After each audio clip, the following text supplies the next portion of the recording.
Hola. Good evening, good evening, good evening. Welcome everyone to the Real Purchase Network. I'm so glad that you guys are here. We were live last night and we back at it again tonight. Okay. Definitely hit that like button as you come in. Definitely subscribe to the channel so you are a part of the community. You guys know that on Tuesday nights we go live and we talk about adoption, foster care, family, parenting, all the things. Okay. And then on Wednesday nights we have the men's forum where I have a men's panel. Anyone is welcome to join the panel. It is not just for men. However, the base of the panel are men. They give their perspectives. We have conversation. We have clear communication, respectful communication, because if you're disrespectful, you're getting kicked out. Okay. Um, and just open conversation about topics that we see on these YouTube streets or Instagram, TikTok, all the good things. Okay. So thank you guys so much for being in, like, share, and subscribe. So, Mr. R. Payne, how are you doing this evening, sir? Yeah, fine. Can you hear me? Good. Yeah, I'm doing fine. I'm doing all right. And you? You doing okay? I'm doing good. I'm doing good. Hopefully, Pleasure to be here. nice. I'm glad that you're here. I appreciate you. Thank you. You don't have to, but you do it.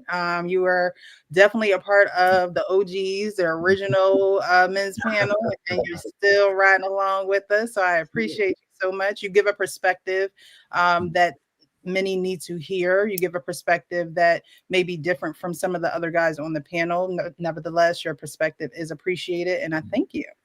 You're Uh, welcome. we have some people in the chats. We got 3 a.m. Thought Club. Mr. Leon, let's go. Let's go. Let's go. Average Man is here as well. Good evening to you, sir. Our pain in the chat showing some love. Chelsea, good evening to you. Chelsea is a new viewer, part of the community. I believe she started watching us on the Adoptee Foster show. Mhm. She found me on Instagram first and then followed us over here on the platform. So I appreciate you. Thank you so much for rocking out with us, spending time with us. It's always appreciated. More than welcome. I definitely like seeing you in the chat. Your perspective is a good one as well. Excuse me. So definitely keep coming, hanging out with us, girlfriend. Menalik, good evening, good evening. One of the OG moderators, okay, in the building. Hit the like button, everyone. He letting y'all know, he telling y'all what to do. Okay, it's pretty polite in the way I see it. Hit the like button. Definitely engage with us. We want to hear, we want to see your thoughts. Okay.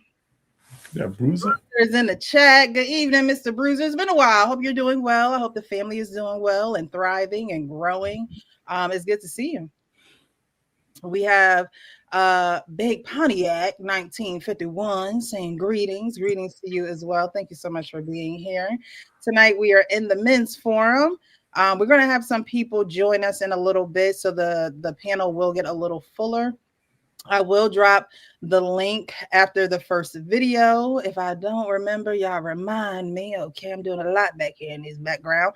But I will definitely drop the link for those who would like to join the conversation. You don't need to show your face on the actual panel, but when I bring you up behind stage, I do need to make sure that you're a real person, okay, and not a bot. All right. So we're going to get this show started. I have a few clips. I actually have 4 clips for tonight. We might be here for a while, okay? As long as we don't have technical difficulties like we did last night. But I found a few clips that I thought were, conversation worthy. And we're going to go over them. The first one, this is one of those clips that you see and you just scrolling. And I said, you know what? I think this would bring about good discussion just because of the ages of the people that are in this video. Behaviors continue if, bad behaviors continue if you don't disrupt the mindset and the thinking behind the decision making in these and a young person. So I wanted to bring this to the stage, and then we're gonna talk about it. Mom. I'm gonna rewind it, y'all, because it happened kind of quick. Okay. Mom. Bro, I'm telling you.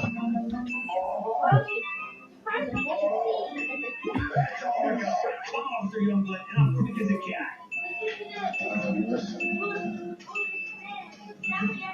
gonna pause it right here. So she broke the bed, and as soon as she broke it, she got down and she said, I'm telling. And now she's proceeding to tell on her brother.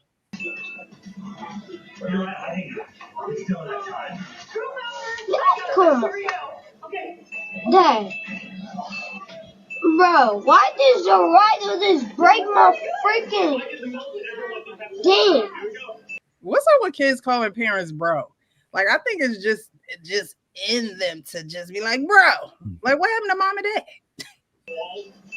But she blaming me, but it was her. Jai, you blaming you. You freaking broke it. You still did. Bro, you standing on it. No, you standing on it. No, you. So this clip is from the Neighborhood Talk. Shout out to them. Are moments like this just kids being kids, or are they early signs of behaviors that needs to be addressed and corrected? You're asking me? Yeah, I'm asking everybody. No, it's an early sign of something that will grow into something really bad. Mm-hmm. Well, let's peel back the onion. It's who the mother believed. That's another part. If she automatically believed her daughter's story without finding out, I don't know. Did she call her son? And that's another thing. They talk on the phone or what? What's going on? Okay. So what happened was the daughter fell, broke the bed. Yeah. And she broke it. She goes, I'm telling. Right. So she goes into the room to where mom and dad are, or at least one parent. At least one parent, we know, right? So the brother is listening, like, so he called. You're lying on me. So he calls dad on a hotline. Okay, he had him on. He's number one on the dial tone. All right, and said, "Dad, bro." Yeah. Said that I broke it and she broke it. Okay, so he called. All right, I missed. So the point really is that it? Do we see anything after that? That's it. So he calls dad, and then he goes into the room where there's one or two parents. I don't know if dad is in the house or not, but brother made sure to get the story straight before he stepped into that room. Okay. Yeah, but it's something definitely that needs to be corrected, But I think I need the other part of it to see if one parent automatically believed the first person to tell. I think that makes a big difference. Okay, so let's just say the parent did believe. Now, there's a whole camera in the room. Yeah, I saw the camera. Okay.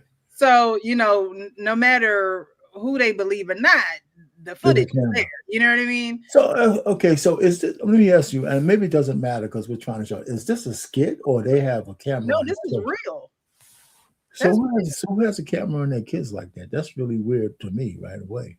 I don't think it's weird to have surveillance in your home. Like, I don't think it's necessarily to see what, exactly what kids are doing. But, again, we don't know if mom and dad are in the house or if it's just one parent. And so if there is only one parent, there could be surveillance all over the house just so that parent is secure in knowing what is happening at home, whether their kids are there or not. But I can understand what you're saying too. Like, it is a little weird, but it's big weird, but I can dig it. I mean, it's just indicative of other things. Because if the kids know it's a camera there, that's one thing. But if they don't, that's indicative of something else. But let's not go down there. But okay, let's just assume the camera is there for less than nefarious reasons. Okay. So the camera would be the great arbitrator, right? Because it won't lie. Right. Okay. The camera's not gonna lie. No. And I see this point wholeheartedly. Yours truly, Toya, because as a boy/girl sharing a room, looks like they need to keep eyes on everyone. That's a good point as well. Yeah, and well, that means they're close to having to split them soon anyway. Right. There's no doubt about that. And the other thing, I'm just thinking about the boys and what boys do at 14 or 13 years old. Yeah, it's time for them to get, separated. Not for the girl if he's by himself. Yeah. Yeah, that's a whole nother thing. Yeah. You know. You can learn that. All you gotta do is just listen. That's a good point. That's a good point. Sibling rivalry. Yeah, I definitely think it is, signs of behavior that needs to be corrected Yeah, it's definitely, especially immediately. if she lied and got caught in it. You'd have to correct that right away. You really do. Yeah. I would say the same thing. Good evening, Mr. Sean. How are you this What's evening? going on, Sean? Your volume is a little low. Which is a good thing. It's a little low over there. Okay, okay. Is that better? Let me see if I can. Is that better? That is better. Okay. better. Yeah, I changed to the mic. What's going on, y'all? All right. All right. Hey, have you been watching the video that I just showed? I didn't see the whole video. I saw the ending part of it when he was It's like, short. bro. It's short. So Yeah, it's a short video. I can play it again. okay, cool. Let's show.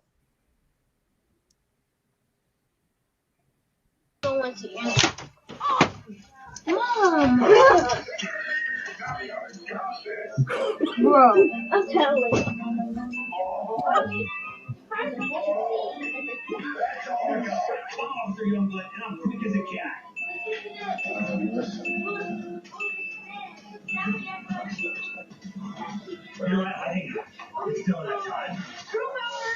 Come on. Dad.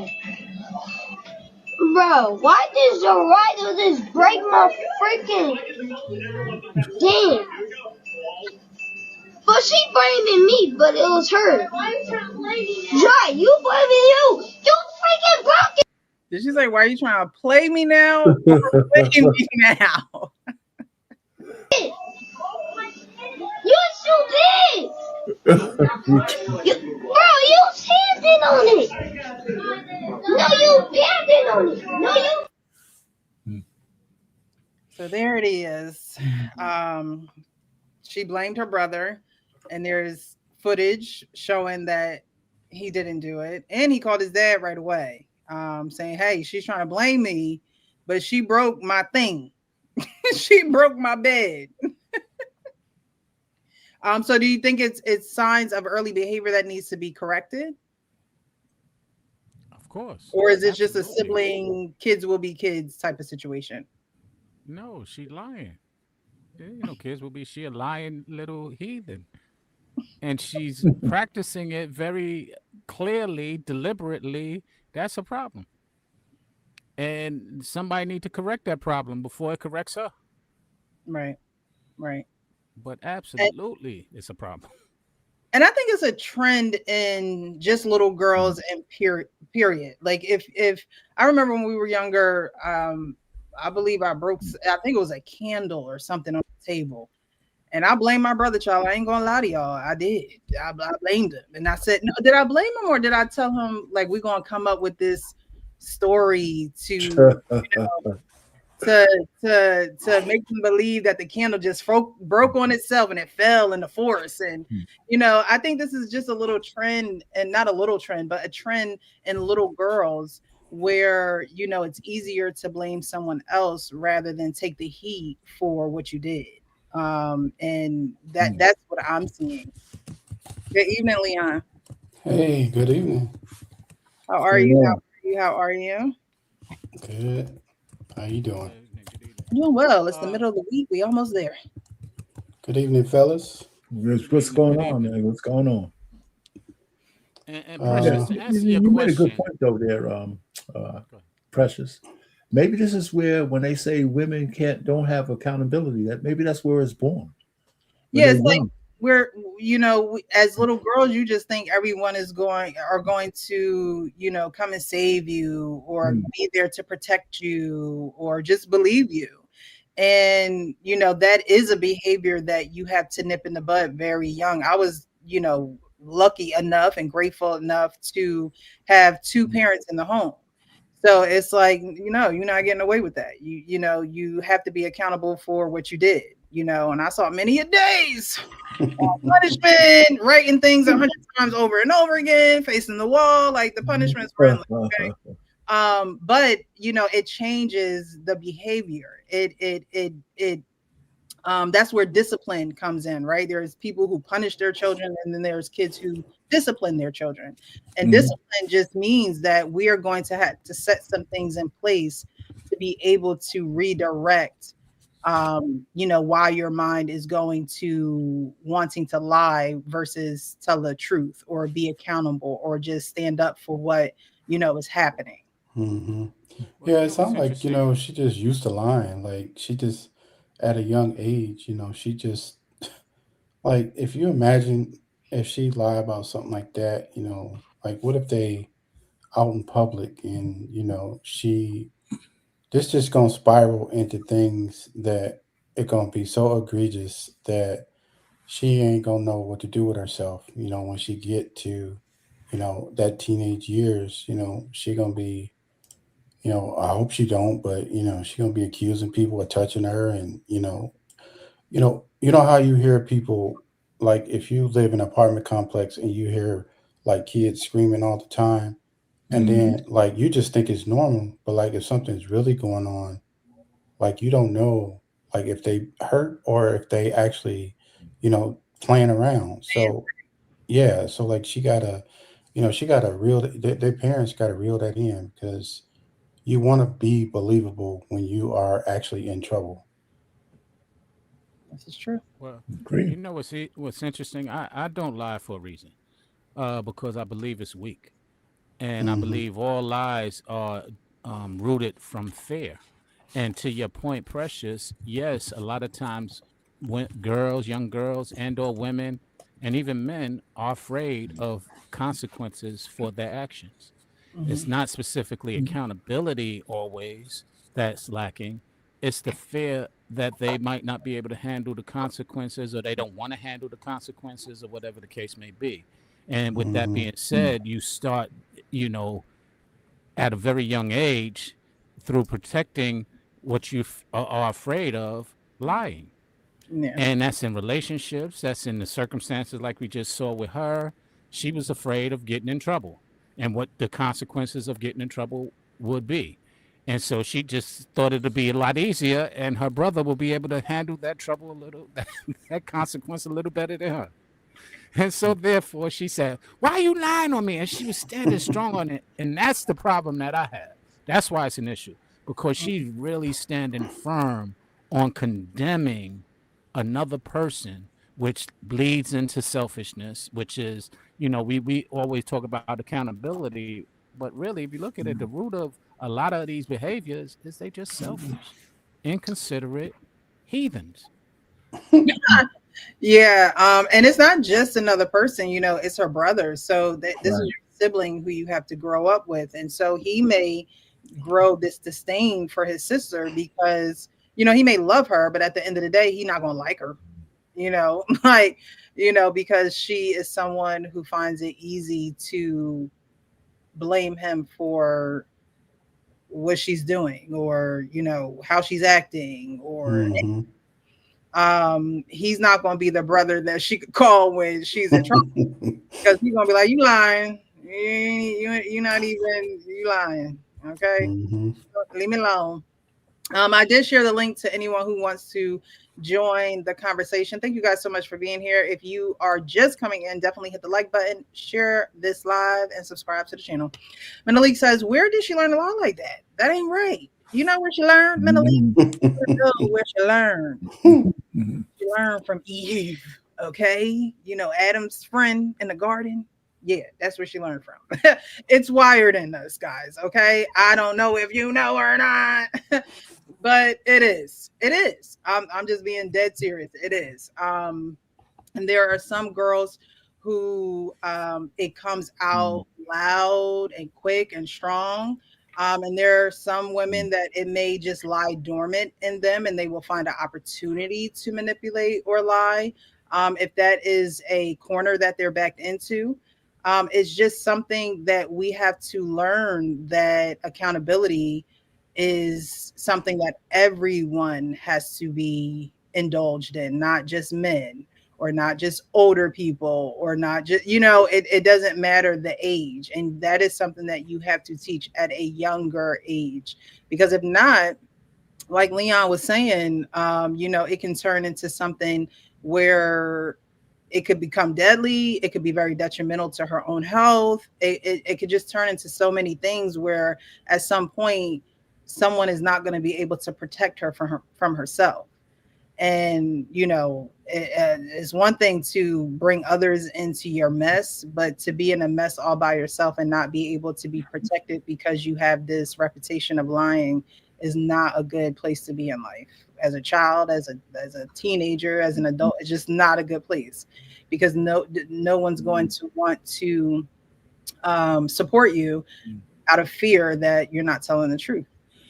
Chelsea says, as soon as they disrespect the authority, the name mom and dad has all bets off.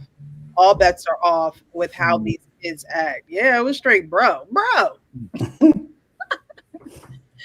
Raimi says, yes, thank goodness there is a father in the house. I imagine discipline can fall to the wayside with an overwhelmed single parent. Yeah, and that's another thing. Like Arpain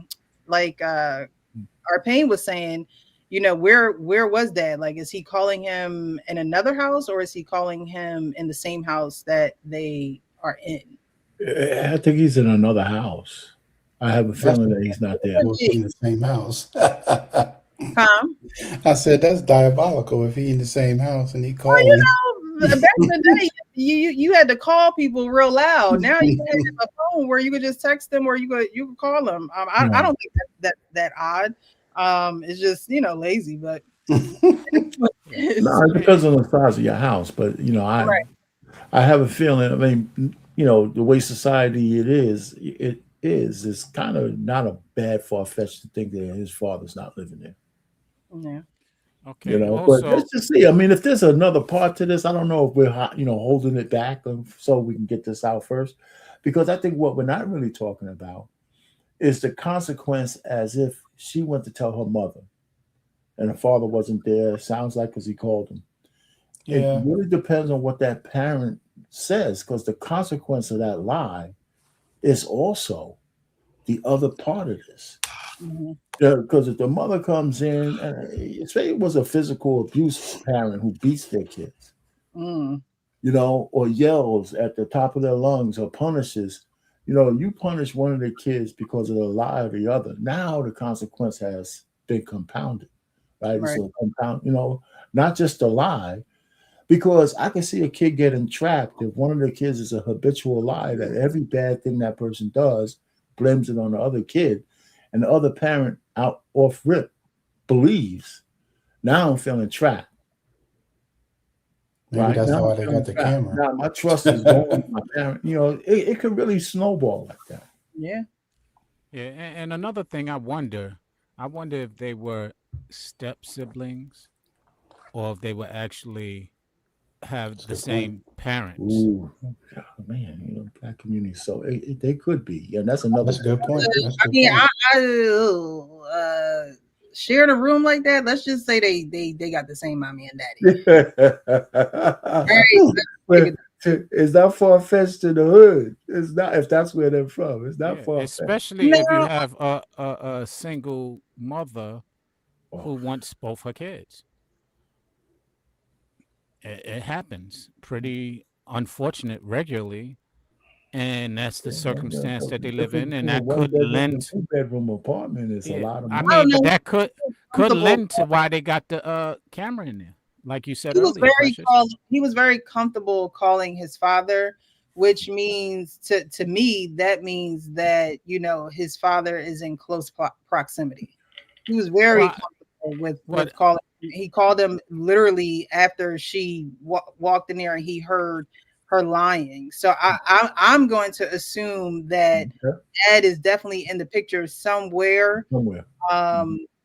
And yeah, I mean, I'm not saying that they're not step children, but because Dad could be in the picture. He could have a better rapport with Dad, and it could be just his dad. And that's why he's calling, yo, Dad, she over here. Because this doesn't seem like it's the first time that something like this has happened. He knows her tendencies. So he was right there on speed dial, like, oh, here she at it again. Here she go. Look, you know what this girl trying to do to me? She trying to set him up. She lining him up, and he knew it. Yeah, and the only thing, when we watch these videos, right, is like we never see like what happens afterwards, right? Right. So like we never see like the explanation or like did she actually take accountability after she lied? What was the uh, like punishment or like how did they correct her behavior? Because yeah, it's on camera, but like what are the steps after that? What steps are they taking to correct her behavior and let her know, look, this is not okay. You can't be doing this. This is your brother. This is not somebody out in the street. He's going to be protecting you. So you have to protect him and not lie, when she clearly, like, if they didn't have that camera, like, he would be getting in whatever kind of trouble that he's going to get in, right? Like, they going to punish him or they going to whoop him or whatever punishment they decide. But they got that camera now. And when they go back and look at that camera, they were like, oh, wait a minute. You just told a flat out lie. Like, you in here lying. A bold face lie. Yeah. Bold. Exactly. Well, I would say somebody asked a question earlier. Where did she learn it from? And that's a very interesting question to me right now, because that might be the consequences depending on, she might have learned it from one of her parents.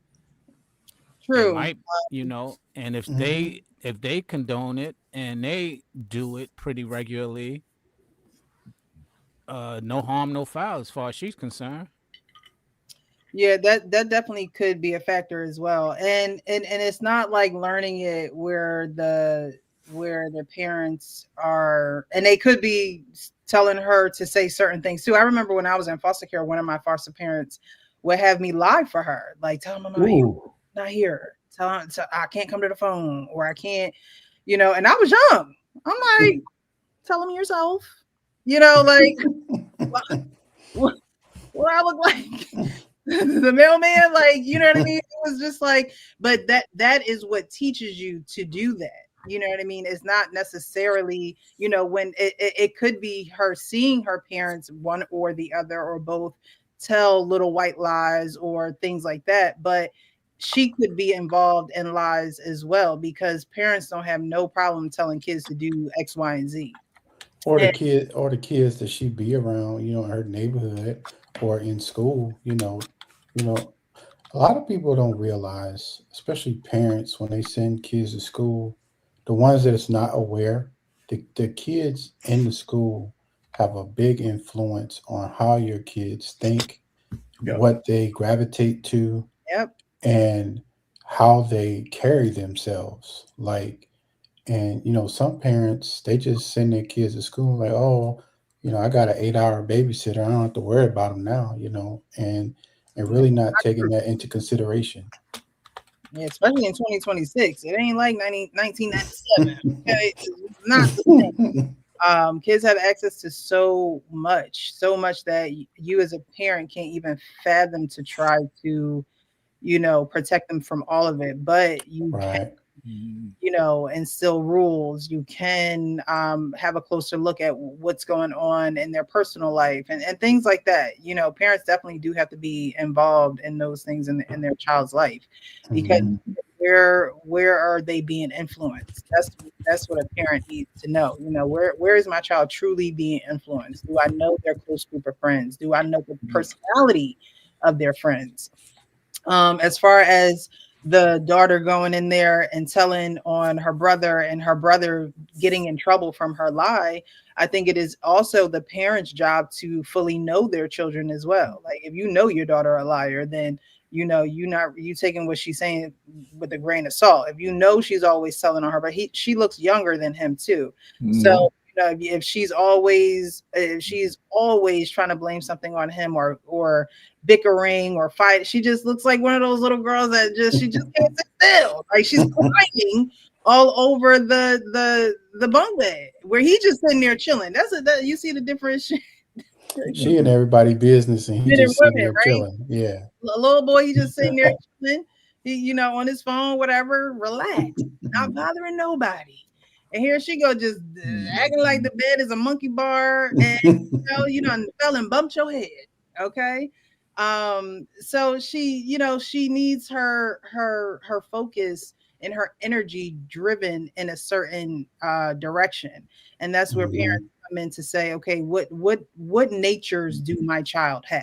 Like that's the work you have to do as a parent. What is their nature? Yes, they are extensions of me. However, I done already lived my elementary years and things of that nature, and times were a lot different then. And I may have been parented different than her. But what is the nature that my child has today, right now, in today's world?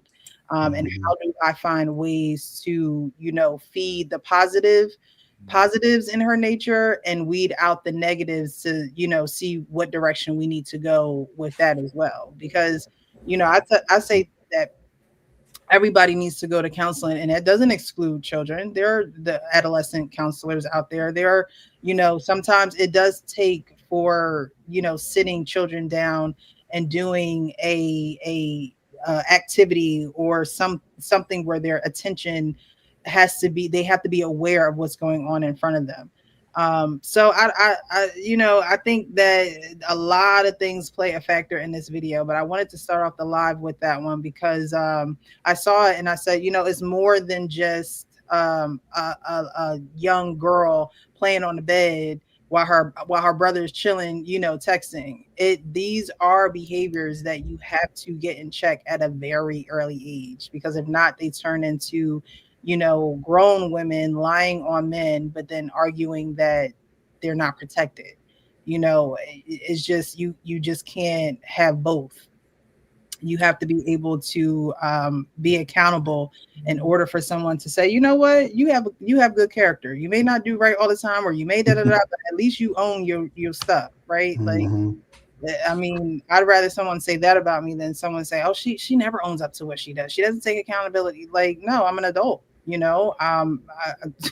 My decisions are my responsibility, and I don't put that on other people. It's not their responsibility.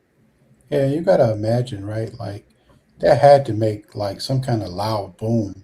I mean, like breaking the bed like that, and you didn't come and run in to see what was going on.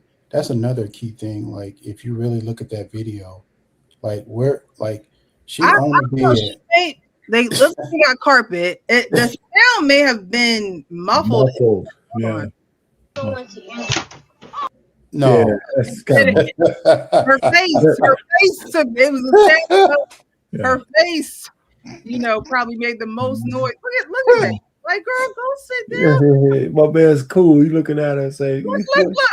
They looking like you, big dummy. This girl is always getting into stuff.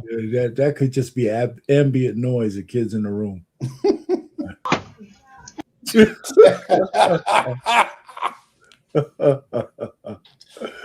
You know what? I think she lied. She was embarrassed. Right. I'm telling. Like, I can't believe. No, she needs I had a little bit of a busted lip and everything. Well, we know that look, that reel wasn't holding anybody up anyway, no matter what. Yeah, but you ain't supposed to be hanging from it. It's probably say that on the instructions when you build the bed. Don't hang for the rail. Bro, I'm telling. I'm telling.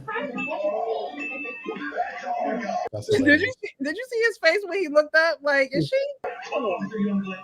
He's like, okay. He's completely unbothered right now.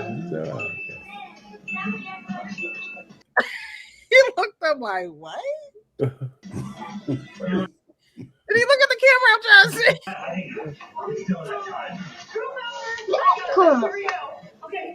Dad.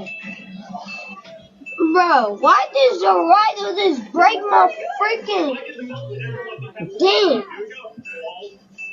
But she blaming me, but it was her. Jai, you blaming you. You freaking broke it. still did. Bro, you standing on it.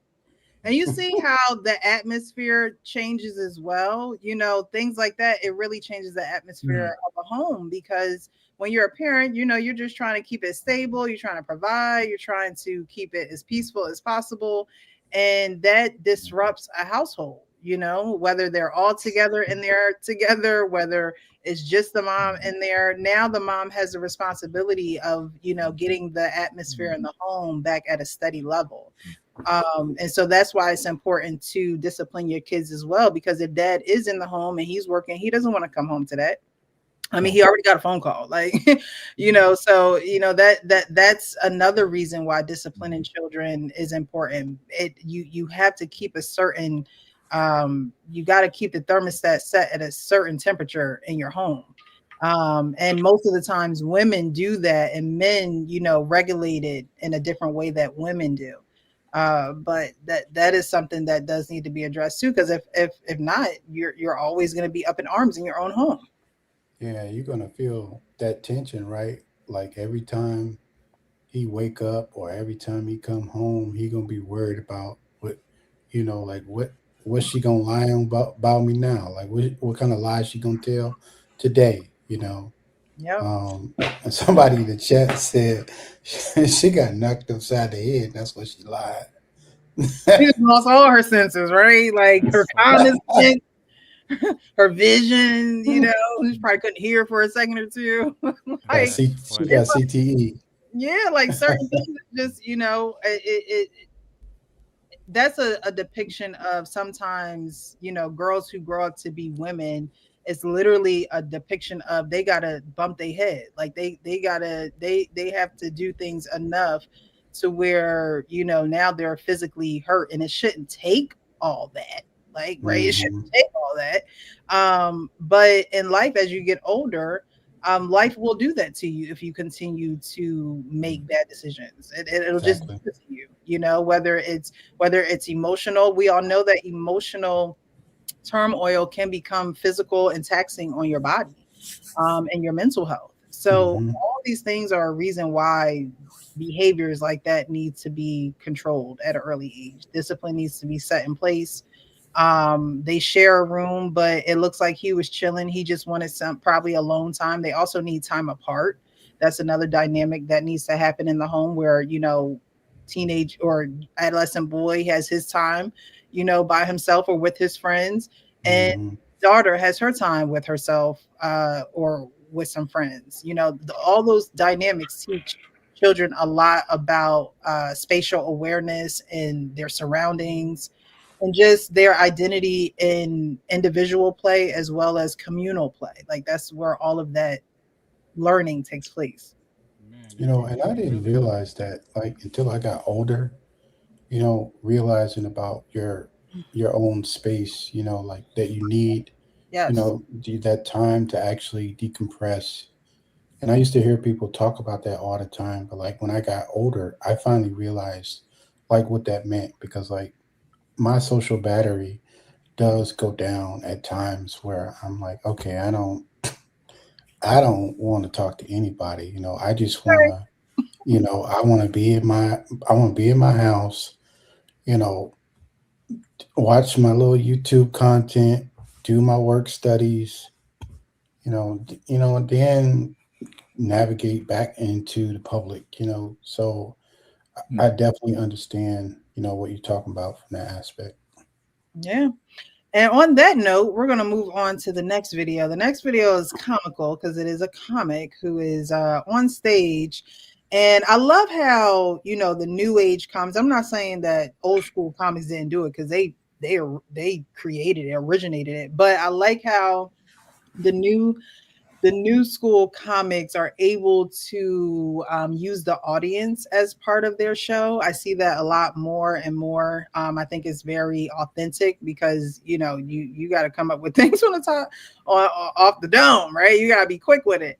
Well, crowd surfing comedy, where right. they just pick somebody and they just kind of go at them, Well, Mr. Tony Baker picked somebody, all right. we're gonna play this clip because again, you scroll and we're content creators, so we see things past just what someone who's scrolling sees. Mhm. I'm gonna throw this up here. Who? Besides moms. The question in the beginning was, "Who's your favorite woman?" And he said his mom's. Oh, Jesus Christ. Mom's the one. Man, get mom out of here, man. Who else? That's all you got? That's the only woman you know? You sitting in the room full of women. You shoulder to shoulder with a woman right now. You don't know that? Huh? No, she ain't got to take mama's spot. I'm just saying, you don't know no women. This guy. You just now pulled your daughter up? This nigga's a savage, bro. It was all, I guess my daughter, man. I don't know shit. That's funny as hell, dog. How old's your daughter? Somebody said, Your daughter's 18? What? grown ass woman. You like your daughter? Now, ain't no good. Not everybody don't like everybody, even family. So I asked that for real. So your daughter's your favorite. What's your view on women? You like women in general? Outside of the sexual space, moms and daughter, you fuck with them? Understand our spaces and what we need to be in life. Yeah. Well, hold on. You say what now? At first, he said, I understand our spaces and where we need to be in life. Oh, yeah, the balance, the duality. Yeah. I don't know, man.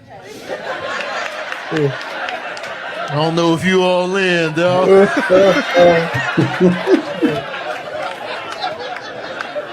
I don't know, dog. It was too hard for me to get answers out of you, man. Shit was tough. Because he was like my sister, my great-grandmother. He dug in the crates. He's your great-grandmother, man. He was like, man, I don't know, man. Shit. I can't say mom something.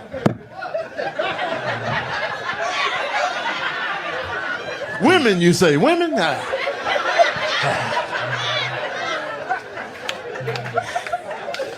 Shit. That I like. My daughter, I guess. Shit, I don't know. Hard-hitting question. Here it go. So I've been seeing this on the internet, man. They be asking people, in what order do you pick? The spouse, the child, or the parent, or the mom? That question. Don't like women McGee, man. Who you saving first? You going moms? You going moms over daughter? God damn. Shit! You drive a hard bargain, dog.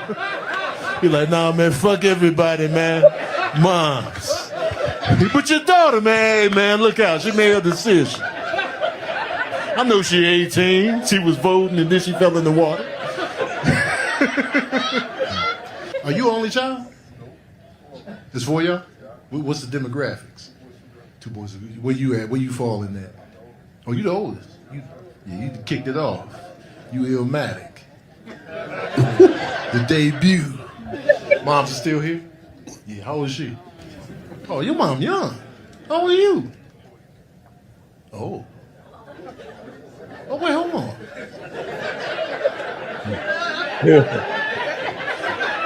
It's my math, man. I failed 7th grade. You know what, man? Fuck y'all, man. I'm out of here, man. I'm getting the hell up out of here, man. Man, watch out, man. Ooh, goodness gracious. Good evening, Coach Ferg. How are you? So, Coach. What's up, Coach? How's everybody doing, man? How y'all doing, man? Y'all looking good up there on the screen too, man. Doing good. Doing I good. was gonna ask who is that up on the screen, but it's you. He appreciates you for joining this evening. What's up, Sean? That is Tony Baker, a comedian, and he's hilarious. But even just his daily content, he posts a lot of videos and does a lot of commentary on it. But in this video, do you guys think it's a red flag when you can't name a woman you admire other than your mom? Like, is it like what were the vibes y'all got on this man? I don't think it's a red flag. I don't really think that's a red flag. You know, he might not be involved in it with anybody. You know, so he might not, other than maybe having sex with him. You know, don't have to admire a woman for that. You know, so I'm just saying that maybe at the moment, it's his mother. It ain't a red flag for us men, but it's definitely a red flag for y'all women. Yes. I don't see it as a red What flag. do you mean? Meaning, if you run into a man who's saying that, you might want to, have a little bit of discernment on dealing with him. Well, that's what I'm saying. Let's get into it. Okay, so it's not a red flag for men, of course, because y'all not trying to be with the man. But as a man, if someone, okay, let's do it. Let's just get into the activity. Arpain, name a woman that you admire other than your mother and your wife. I mean, the way you couch the question, right? If I had to, I have a lot of aunts I admire.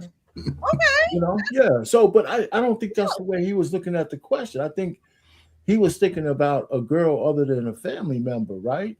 So I think the guy who was in the audience was tongue-tied. This is just my interpretation, right? He was tongue-tied trying to think of some woman out there that he might admire, and he don't have none. But Tony gave him time. Tony said, other than your mother. He said, other than your mother or your daughter. He even asked them outside of sex and things like that. Do you like women? Because it doesn't have to do. It's not necessary. Shoot, you could have said my Angela. Okay, like. No, but the point I'm trying to make is he qualified it though. He qualified it the second time by saying outside of something sexual. And then maybe the guy could have came up with a name, but I think the guy originally thought about somebody other than, who he was having fun with. And I don't think it's a red flag if you don't have no special woman to say, hey, listen, my mom and my daughter, outside of them, I don't have no special woman, I just got a couple of chicks I'm banging out and that's it. I don't think that's a red flag. I don't. Yeah, because God, why about it? Yeah, like most guys, if you have a good relationship with your mom, most guys, they look at their mom as they reverence their moms, like they value their mom's opinion. Right. And so, if you were to ask me, who was my superhero in my life, I would immediately tell you my mother. Okay, and then if I said, okay, outside your mother, I would say somebody like Angela Bassett or, somebody like that, but, is maybe the guy, he was just caught off guard, or maybe he just didn't have those answers, because you don't expect to get crowd surfed when you go to a comedy thing. Like, you're just there to enjoy it. I do. When I go to a comedy show, I expect anyone who's with me, like, we are all open for the heat, like, because it's like open season when you go to a comedy show. True. It's true. It's you, everything and everyone is fair game. Like, that's comedy show 101. Like, but maybe he just wasn't quick on his feet, and maybe he just didn't have the answers, and I could say, for that, maybe he just wasn't expecting those types of questions. Yeah, he had his Rich Payne mind cap on. He was thinking just like me. I don't got no chick right now. If it's not my mom, I don't know who these raggedy chicks are out there that I admire. Yeah. Well, and that's only if I was in that phase of my life. If I had, if I had a special girl, I would have said her. I would have said her. Well, that's why Tony also asked him, Do you like I can't help him there. You know, he But could see, have that's- that wasn't fair, though. He That could have wasn't said fair. Angela Bassett, like my man over here at 3 a.m. And the only thing when he said Angela Bassett, all I could think of that if he had her in some quiet space and she looked at him the right way, he would be trying to get down. That's what I thought. As soon as he said Angela Bassett, oh, you want to shake her hand or shake something else? But you You know, what I'm definitely saying? want to shake something That's else. what I'm saying. Yeah. Come on, man. And is that admiring her? You know what I'm saying? He might admonish her. What? Her cheeks or you know, what's the name of the show? Waiting to Exhale. Yeah. What's Angela Bassett? The Waiting to Exhale? Hey man, any Angela Bassett man would do How for me. Stella got her groove back. But Precious, outside of our mothers and maybe our wives or somebody that you've gotten to know, there's very few women that men would look up to.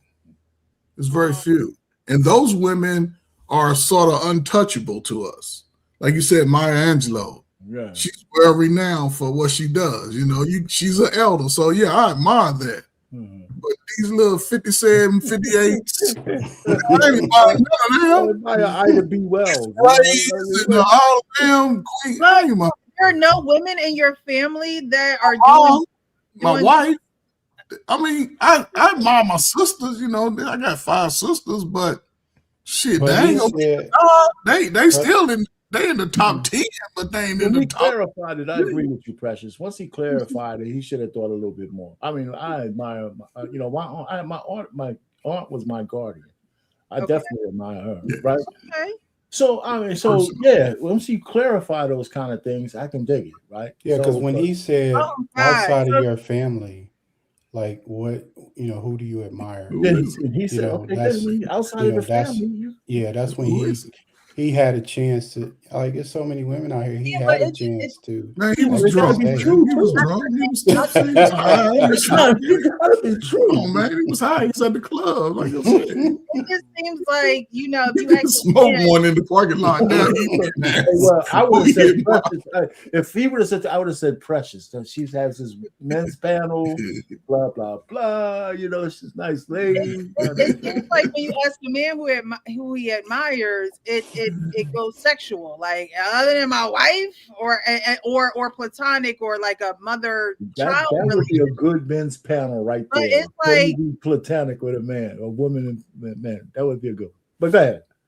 If I don't know if the shoe was supposed on the other foot, would it be kind of like the same reaction? Like, I've had male coaches who I admire, who push me to be better. My father, but outside of family and things of that nature. But would it be the same? But y'all think minds about what just you're go saying. straight. Yeah, We but men and probably women are haven't not the had a same. woman This is the coach. beauty of our difference. I've had one. It's the I was beauty of 10 our years difference. old. I can see a woman rattling off a whole bunch of men that she admires from a non-sexual standpoint. Well, men, we're not wired that way. Not Yeah, that we don't think have to about have sex stuff with a like that. woman, but we don't walk around saying, "Well, I admire Hillary Clinton." I admire, She's saving the world. Oh my God! So other than coaching, that's all that she Man. I admire Glorilla. that a woman will take up in a man's brain, is what y'all are saying. Like, that's how y'all think about women. It got to be a sexual. But not a lot of women are close to men except a woman that he's dating or parents and family members like Well, that. but that makes the admiration even better, because a lot of people I do don't know her admire. like that. A lot of people do admire from afar, though. When you admire someone, I admire Shirley Chisholm. Shirley Chisholm. I give Shirley Chisholm. There you go.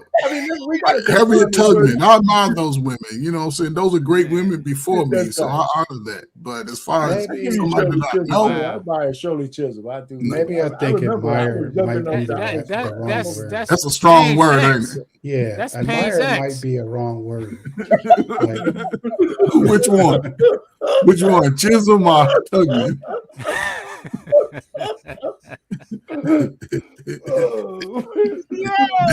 They met on the Underground Railroad. I admire Harriet Tubman. That's why I admire Harriet. Hey, she All was right, pretty. well, I'll Yeah, see where but you're you know what's interesting? That we're posing it, that we're having this conversation, and it's pretty unanimous on the sentiments of the men, which we should explore a little better. Because if you are having sex with somebody and you're not admiring them, why? If you can't admire a woman outside of your family member, why? Why am I admiring her? Come on, Sean, man. Why you think I admire? No, I said if you can't you admire somebody you're having sex with, why? If you can admire somebody, I agree with you, Sean. I'm with you 100%. I admire. Man, come on, man. Y'all wouldn't admire nobody with Every their woman I've legs had like sex that. with, I've admired. Who did y'all admire with their legs up in there like it? Tell me. that is an admirable sight right there. See, don't get you're all down in the dirt because Sean. But I'm just saying, who did y'all I can admire? sit down here and say that I admired every woman I slept with. All right, I get you. You know, I'm serious. I actually. All right, like the all right. women I've been. To admire means to regard someone or something with high esteem, respect, approval, or pleasure. There you go. It I admire every woman then. In my past, I admire her. pleasure. So y'all are only seeing the pleasure part of it. It often implies feeling wonder, affection, or appreciation. It sounds right to me. Deep appreciation for a person's quality or a beautiful object. It can also mean to look at someone with enjoyment, such as a view or artwork. Precious, I admire every girl I used to see with a big booty. It's artwork. I see this artwork out there. Like, man, that is admiration. No, but I will say this. I do have friends that like I never slept with, and I guess I admire how they handle their business. You know, like I have friends that have, you know, I have one friend, she has like five kids, and like she takes care of her kids. You know, she handles her business, and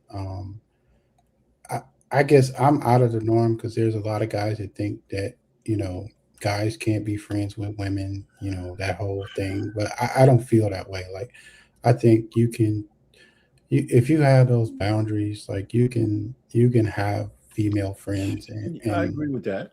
You can, like, I have friends I talk to every day. You know, we just talk about different things like travel and, you know. Like I told you, you know, my mom, she was a big part of my life. So, you know, when she passed away, you know, it really hurt me. And I had friends around me that really, they did more for me than some of my own family members. Yeah, And you know, well, here's a real quick thing, bro, man. Listen, one of the things when they say men can have women friends, the problem with saying that on the surface that it's not true. Men could be in control.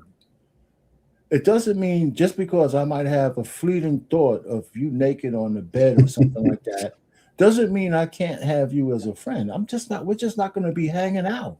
Right. I mean, we can interact, we could do business, we could do all that. And I'm not going to be trying to jump your bones. I would be more in control if I know that there's nothing going to happen between us. I'm not going to always be trying to open that door. And there's a lot of men who know how to do that. But make no mistake, if you gave me the midnight call and said, you know what, tonight is a little different. You know, we've been friends a long time and I admire you, but you know what? Ladies and gentlemen, this is I might answer that call. This is paying prior to being married, ladies and gentlemen. This is yes, thank you. This is the disclaimer.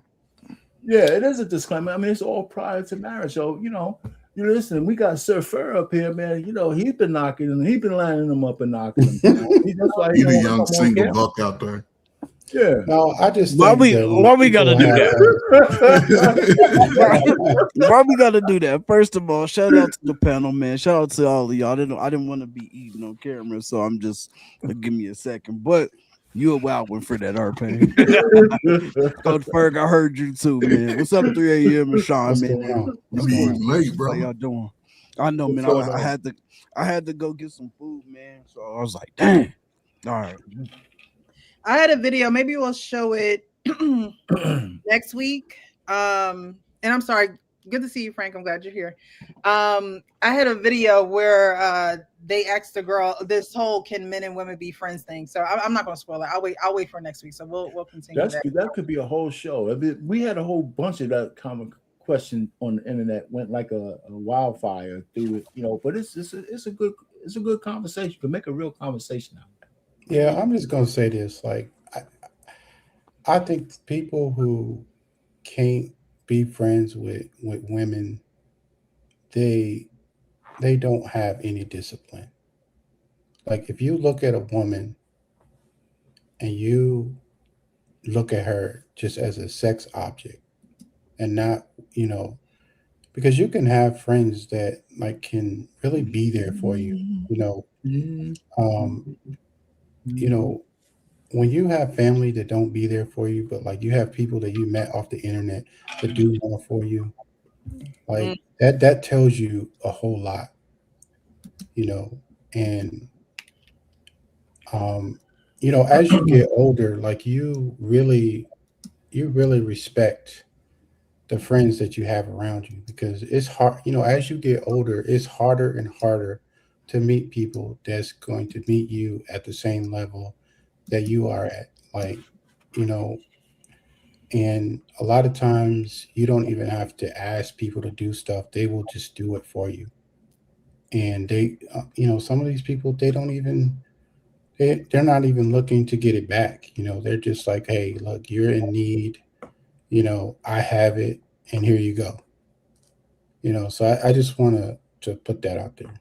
No, because you're right. I think you're absolutely right, but that still doesn't negate the fact that a man could have a fleeting thought about a woman who they consider friends.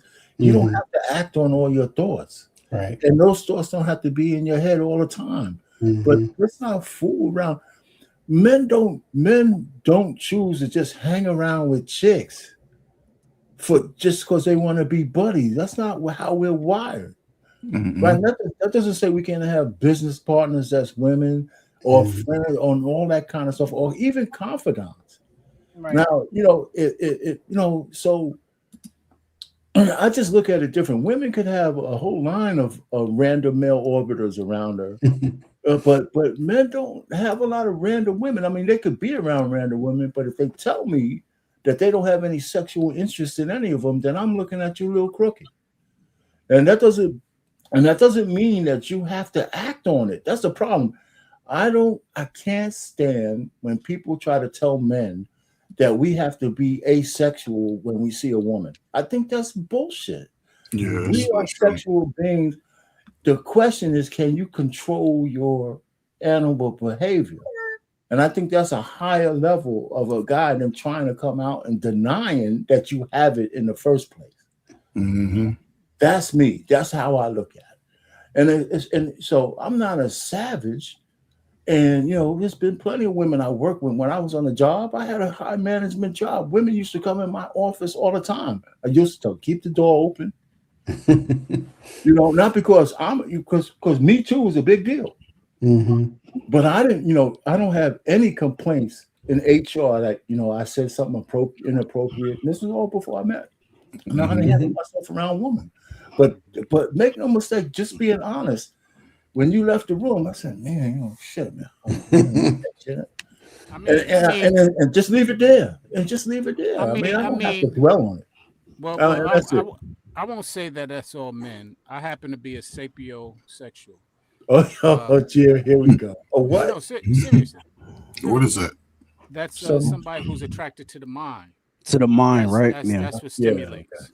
And so that's not stimulating? Yeah, that's what stimulates me. So it's a lot of men who feed off a woman for that stimulation. Yeah. So not. I mean, say what you want. I haven't always been. I haven't always trusted a big butt and a smile, because you got to realize. Yeah, I don't believe that. I mean that's because you got to realize the person who wrote that record was a friend of mine, and so you know, I'm like, I never trusted a big button to smile. So because I don't trust a big button to smile, when I see a big button to smile, I'm like, that's coming with problems. That might come with an issue. So With it ain't 18 something years I'm of mad child at me. support. That, 18 that, years that, of child could be support. that could be the problem. I mean, there's a lot of different things because she has so many options that it could be a headache as far as I'm concerned. That's the first thing that I see. Not to say that that's not after I do get in their mind that I start, oh, damn, she got a fat. But the point being, hey, look, hey, I don't It's care. nothing more stimulating than a woman who catches your mind. I mean, how are you going to sit down and just leave it there? This chick is fantastic the way she thinks. And it's all plutonic up there. Oh, Lord, I don't want to have a melding of the mind that ever gets physical. Oh, shit. well, you got to There ain't realize. probably nothing more sexy than a cerebral. You all in her mind until she turned around and walk away. What are we talking about? So she walk away and she built like you like. So Sean, yes, sir. So Sean, what makes you like you see a woman out? Okay. So she apparently has to have a certain look for you to even approach her.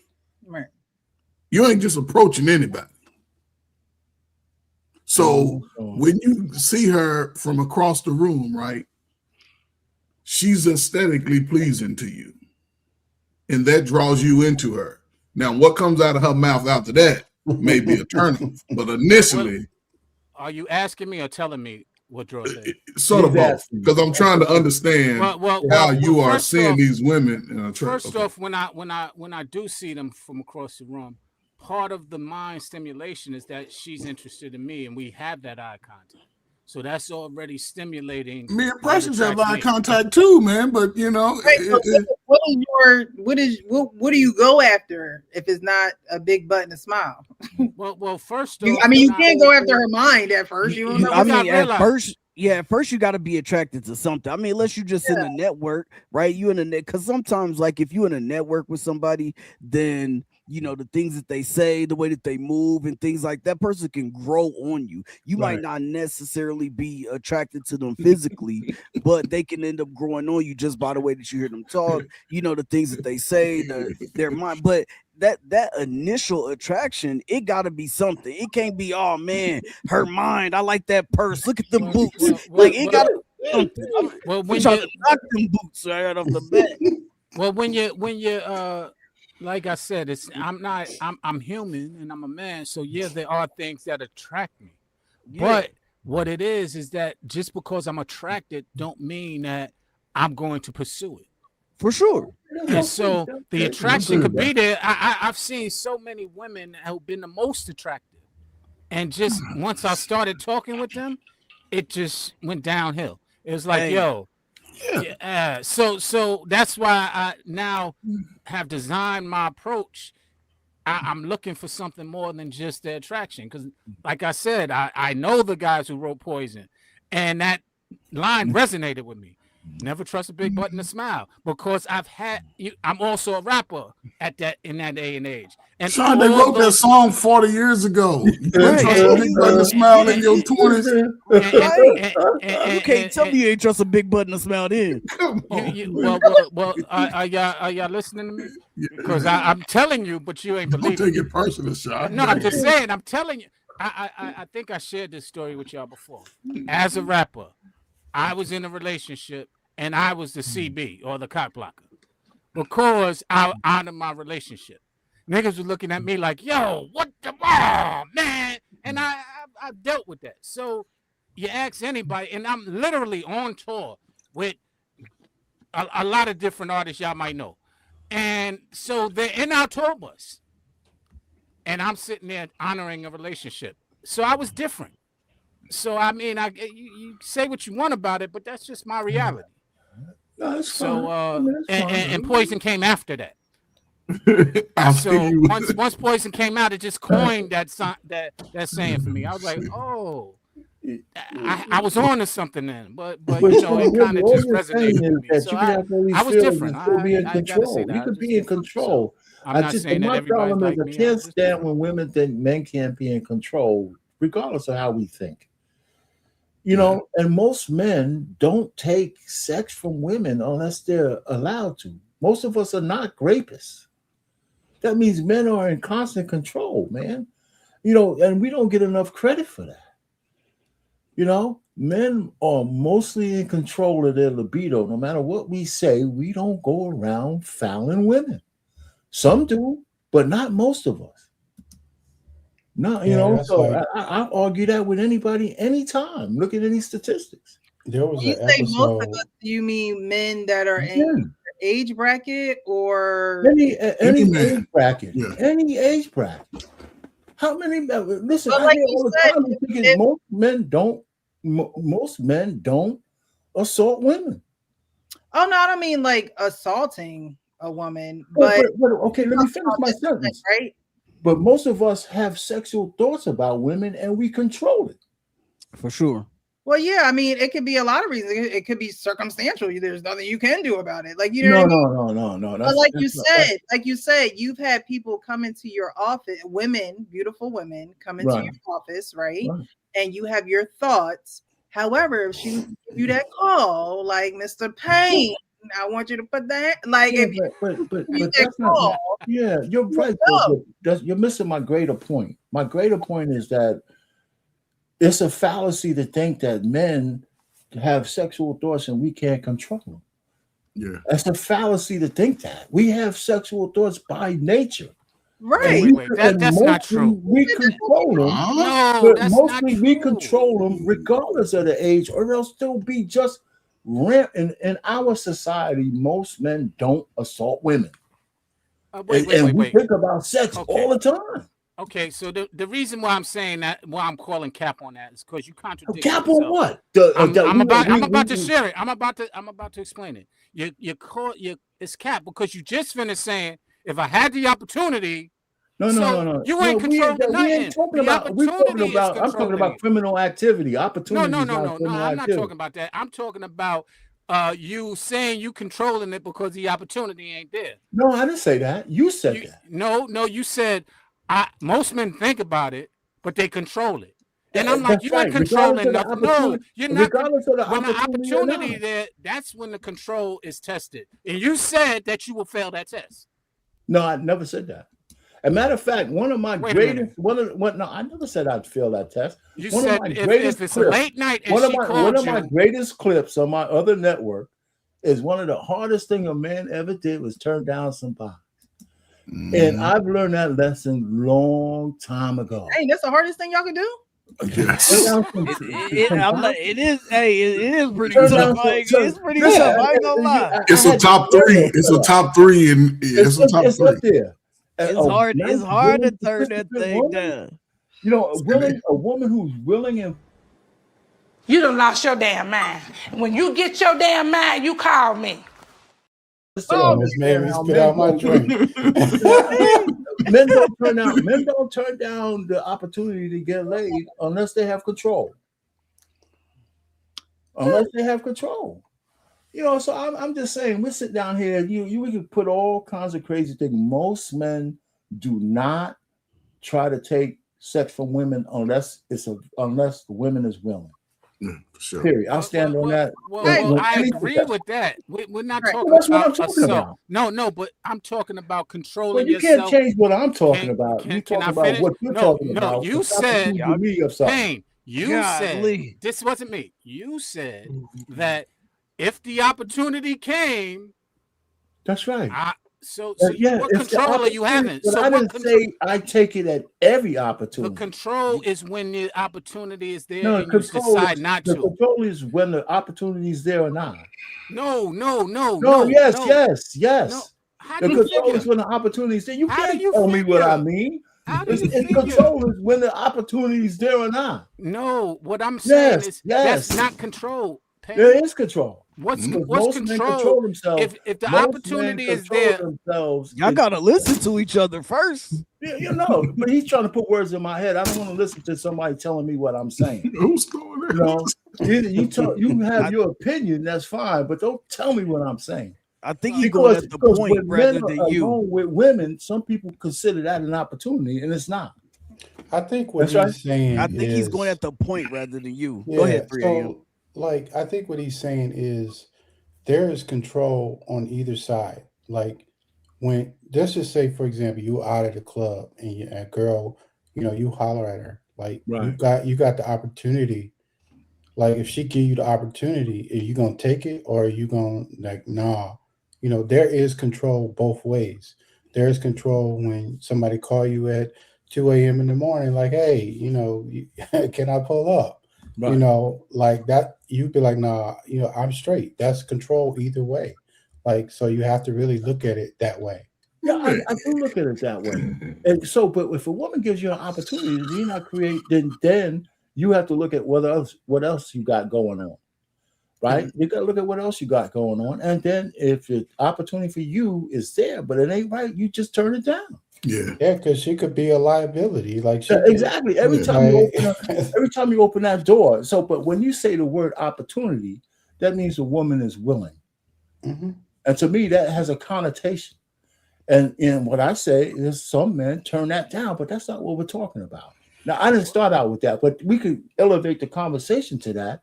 But that's one of the reasons why this whole notion of platonic relationships is a whole nother conversation, because a lot of men randomly around women until the opportunity appears. No, And that's true. let's go ahead and deny that. There's all kinds of tests for that. And there's a lot of women say, I got a lot of good male friends. And somebody says, well, give one of those guys a call and say, well, tonight's the night, buddy. Let's see what that guy says. It's gonna be rare that a dude even if he is a good friend, close friend, now you have some people that Especially if you're pretty. Yeah, you have some people that you just been cool with forever that you wouldn't want to mess that relationship up with for nothing. Like you like, yo, yeah, like maybe when I first met this person, when I first met her, like, I thought that we could possibly, but over the years we became so cool that I'm past that. You know what I'm saying? Because I just don't want to take a chance of messing the relationship up. Yeah. But if it's one of them ones and you just been waiting around and she call you up and be like, hey, listen, more times than not, a lot of dudes will definitely man. I know dudes. I have a girlfriend though. Waiting for at least I have a girl that came to college with me, 18. I've known her and I still know her. She knows my wife. And now that I'm 68 years old, she could call me all she wants. I ain't gonna. Right. Well, we're both old and fun. But no, even when we were young, I never approached her. But she's a good friend of mine. Right. But I'm counting on one hand. But that's what I was saying earlier. I don't have 100 women like that. Yeah, that's what I was saying earlier about, as you get older, like you have to really appreciate the people that are around you, because like you will not be able to find these certain kinds of people and these certain kinds of, I met Precious, like I seen her on another podcast. I didn't know she was adopted, but we connected that way. And like we've been, cool ever since. So like really I don't look at people as like I'm really giving back in a way where I couldn't do that before until I met her. And so like being on this panel is really helping me really just understand how people think and to really, bridge the gap between, all men aren't the same and all men don't really look at women, in that light. And also, I have friends that I have had for a long time, and I have never looked at them like I wanted to have sex with them. Yeah. Because, right. You know how it is. Like if you cross that line, all that other stuff that you had really built up to, like all that will really it's destroyed. it will be destroyed, and you won't have that same bond. So like, it's just my personal opinion. I really keep those friendships where they are in the places that they are. But you know what? But let me ask you. But you know what? How many? Maybe not you, but one of the things you take precautions not to be in intimate settings with these people either. Yeah. When we're not going over to each other's house and having intimate candlelight dinners. None of that.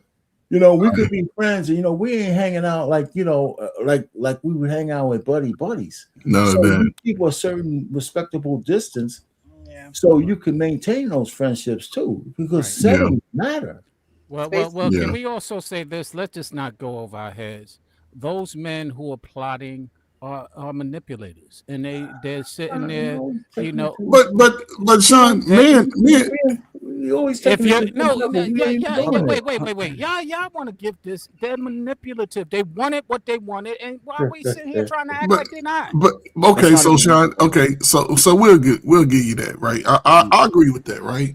Yeah. But all in all, right, a woman has to be attracted to that man. Agreed. I don't know if you work in Agreed. working in education. I'm around females all the time, right? Now there's Miss Nada Jones, the teacher. She trying to get me to play, but I ain't really feeling that. And but I talk to her cordially. I never talk about how she dressed. That's one thing I never did with the females. I never commented on their dress. I never commented on anything about look.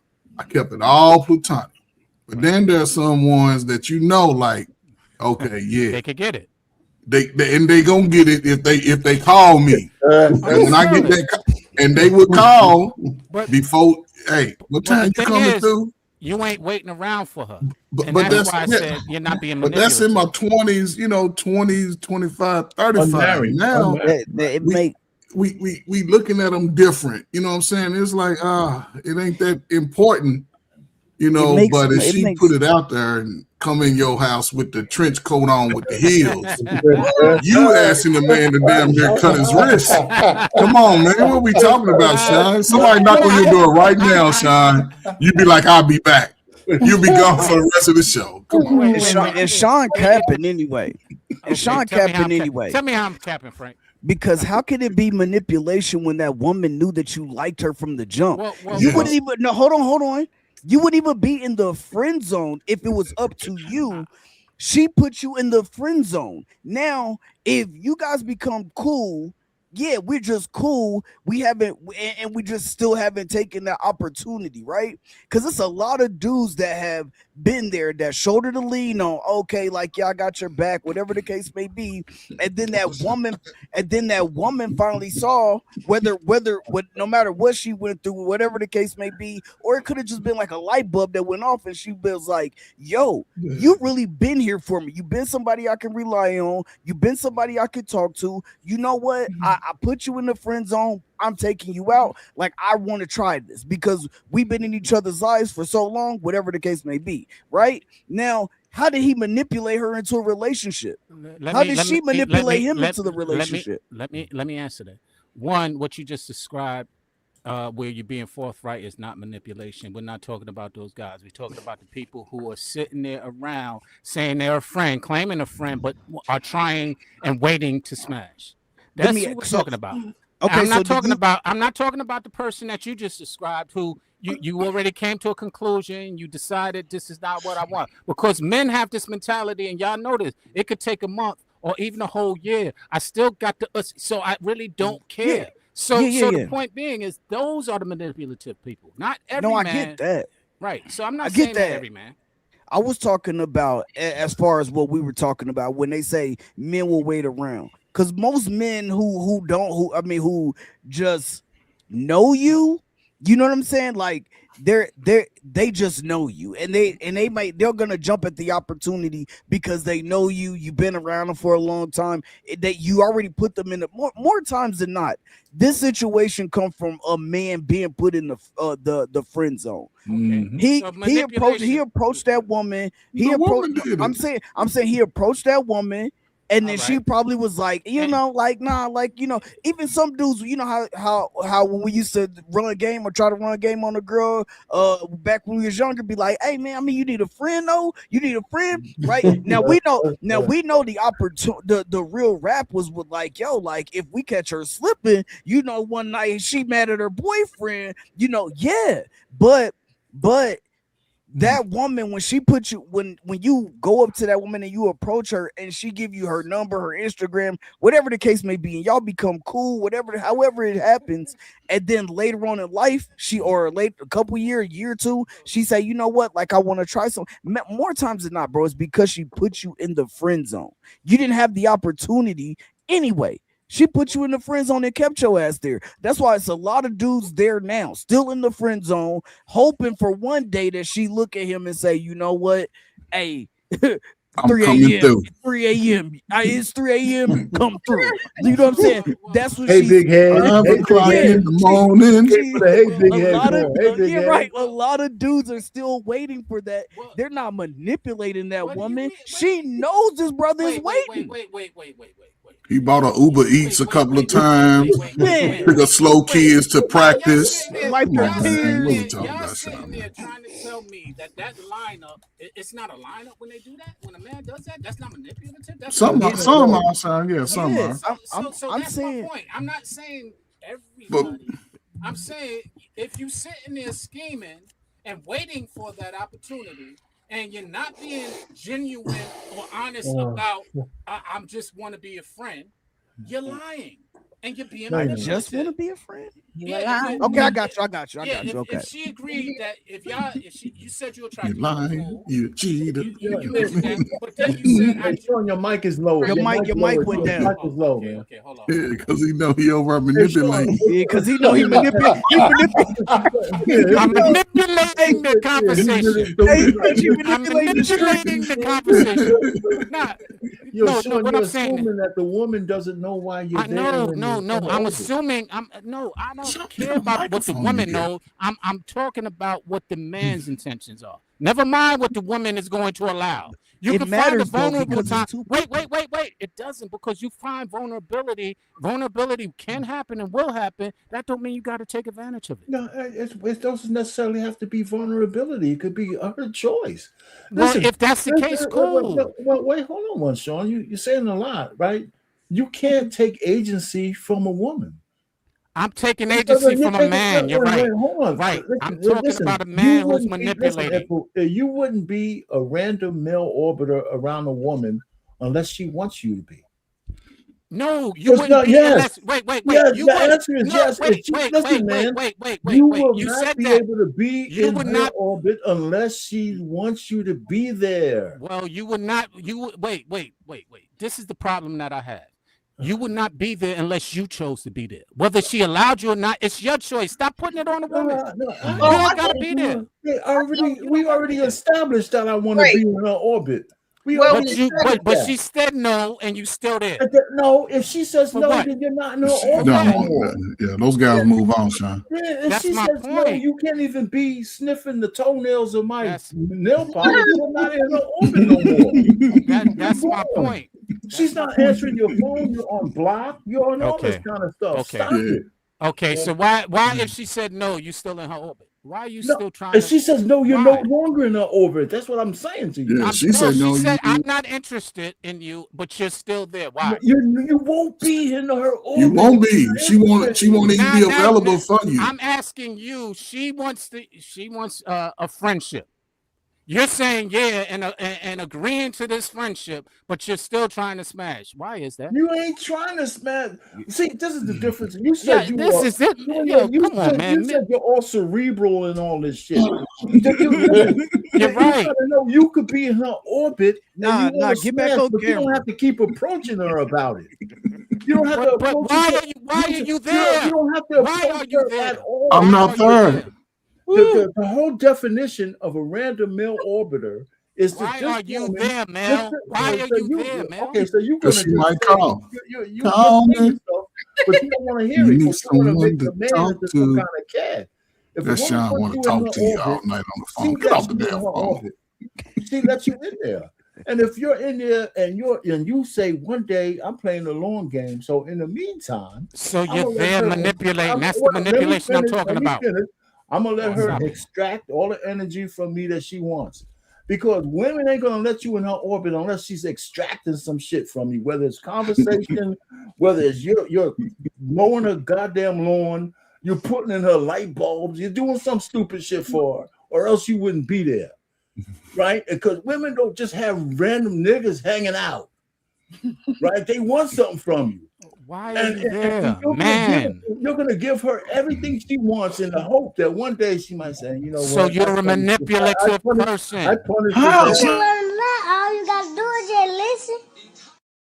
Listen, Linda, Sean, I don't know why you keep going to this manipulation thing. Listen, I just want you to know that you're lining somebody up. If You're- you're scared you're of off. somebody and you're lying, I ain't talked to the woman in 2 months, Sean. She called me 3:30 in the morning. I ain't talked to her. She manipulated me. She retold me. And you're right. That's definitely her manipulating. Hold I up, agree. hold up. Okay, then. So there you go. Like, I don't know why you're putting it as like the guy is manipulating because Because when he staying is, around he just in is. case. When he no. Hey, Sean, If you he- hate men. so- You're a misandrist.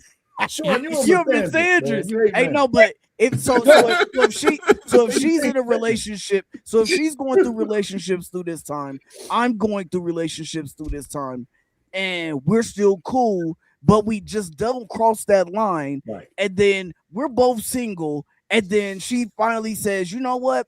I see you. I want you. I manipulated her the whole time. No. let me explain. And why y'all acting like Sean is talking about the man who a woman is like, all right, I'm cool with just being friends with you and this and that. But he finds ways to, make it known that he is still interested in more than just a friendship. Right. And in that instance, a woman has to make the decision of, I'm not, like Arpain was saying, I'm not going to put myself in this situation because I know every time we hang out, there's these little innuendos and I'm just not comfortable. I'm not feeling you. Like, I just like you as a friend. Thank you. And that's not a man being manipulative. That's a man just being a man, That's right? right. Like That's- women have to be accountable for what we allow because y'all literally just say, We just derailed the whole show.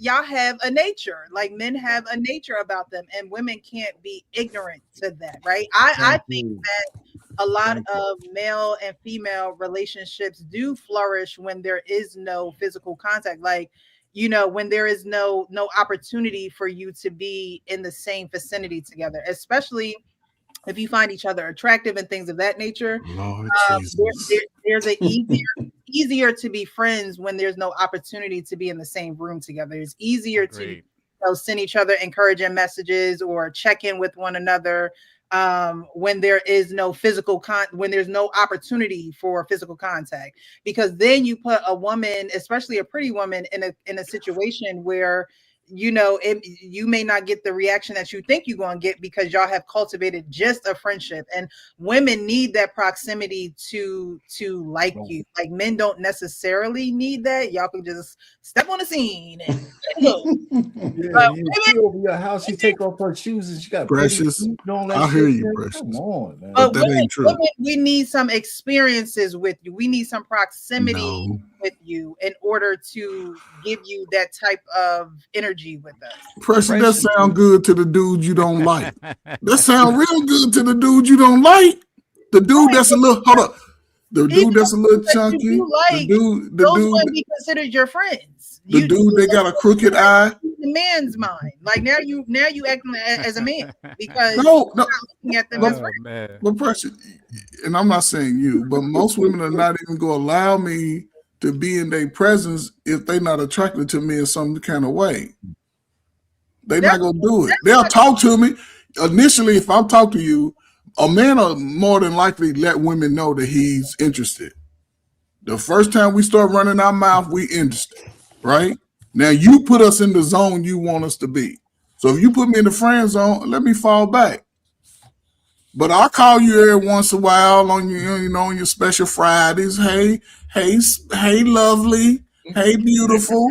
But that's it. You might not even respond back, right? Lovely, bro. But that goes to what Sean is saying, though. It's like if you're going, I'm not manipulating, huh? If you want to fall back, fall off the earth. Like, okay.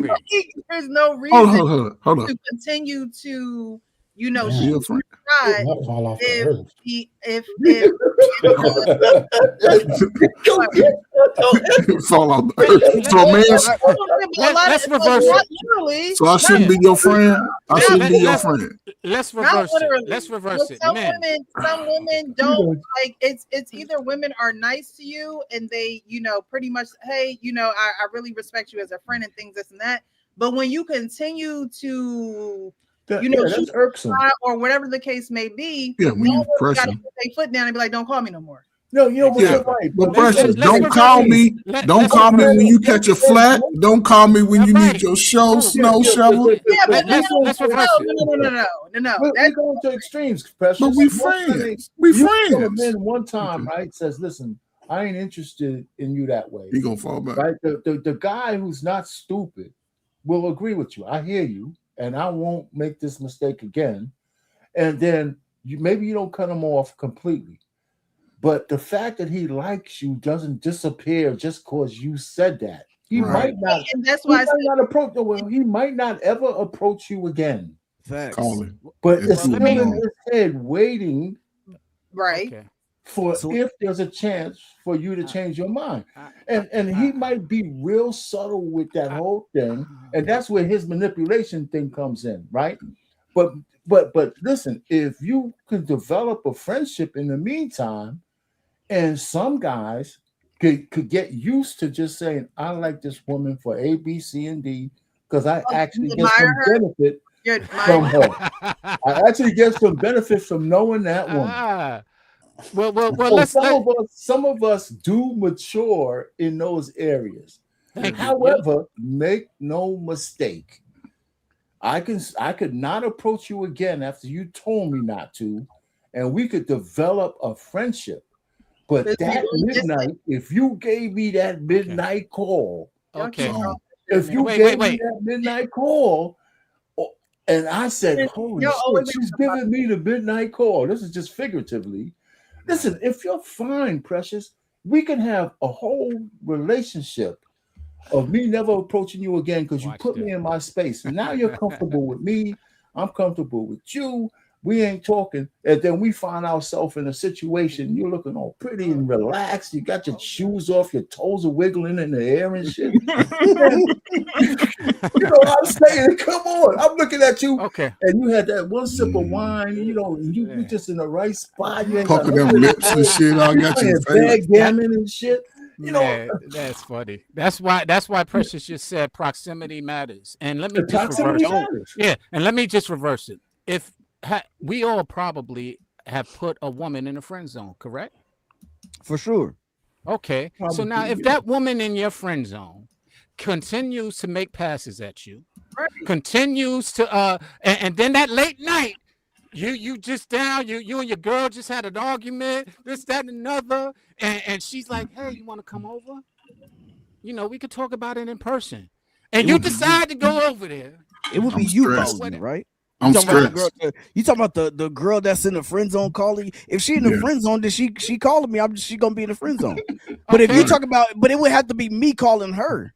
No, let's just say you going into the details of it. I'm just saying, y'all now on the You gotta have phone. the right scenario. Y'all, I know we don't. You on the phone with the person you put in I the mean, friend your zone. scenario They didn't right put, now has you to know be you corrected. wait, you know you like them. You know they like you. But you said, you know what? I'm not interested in them like that.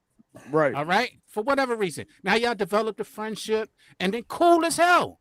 Mhm. Now all of a sudden, late night when you're sitting there talking to her about how your girl just messed up on you, whatever the case may be, she's like, hey, why don't you come on over? I'll cook you something. I'll blah, blah, blah, blah, blah.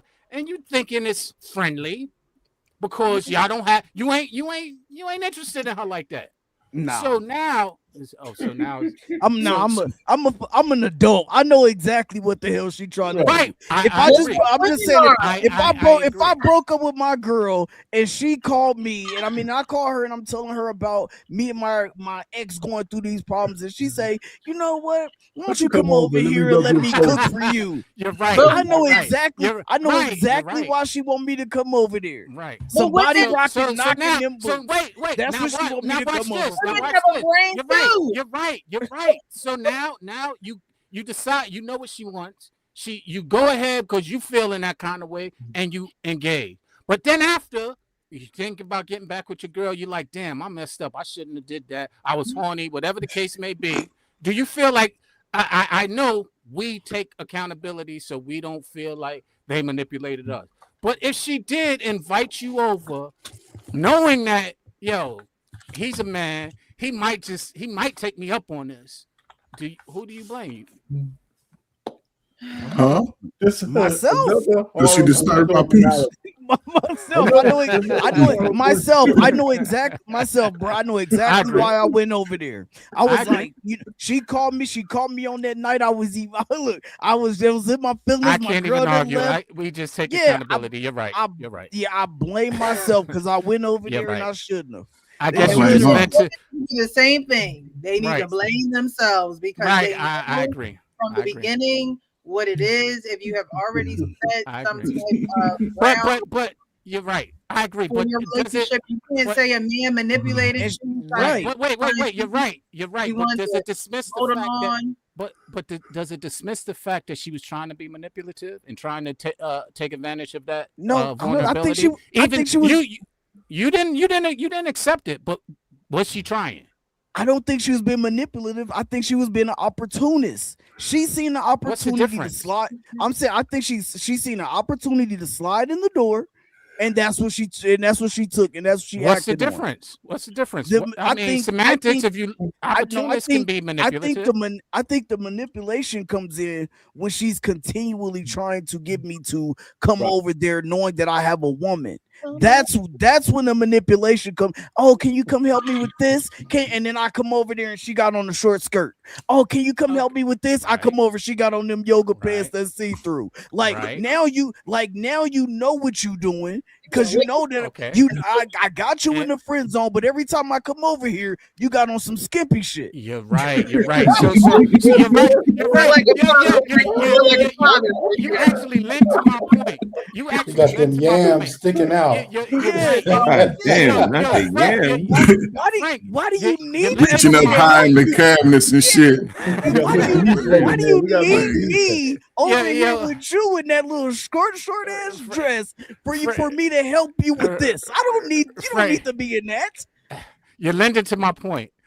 Which means if a man did the same exact thing, just I got you, babe. I'll take care of that. Oh, I do this, I do that. What's the difference? But she's asking, right?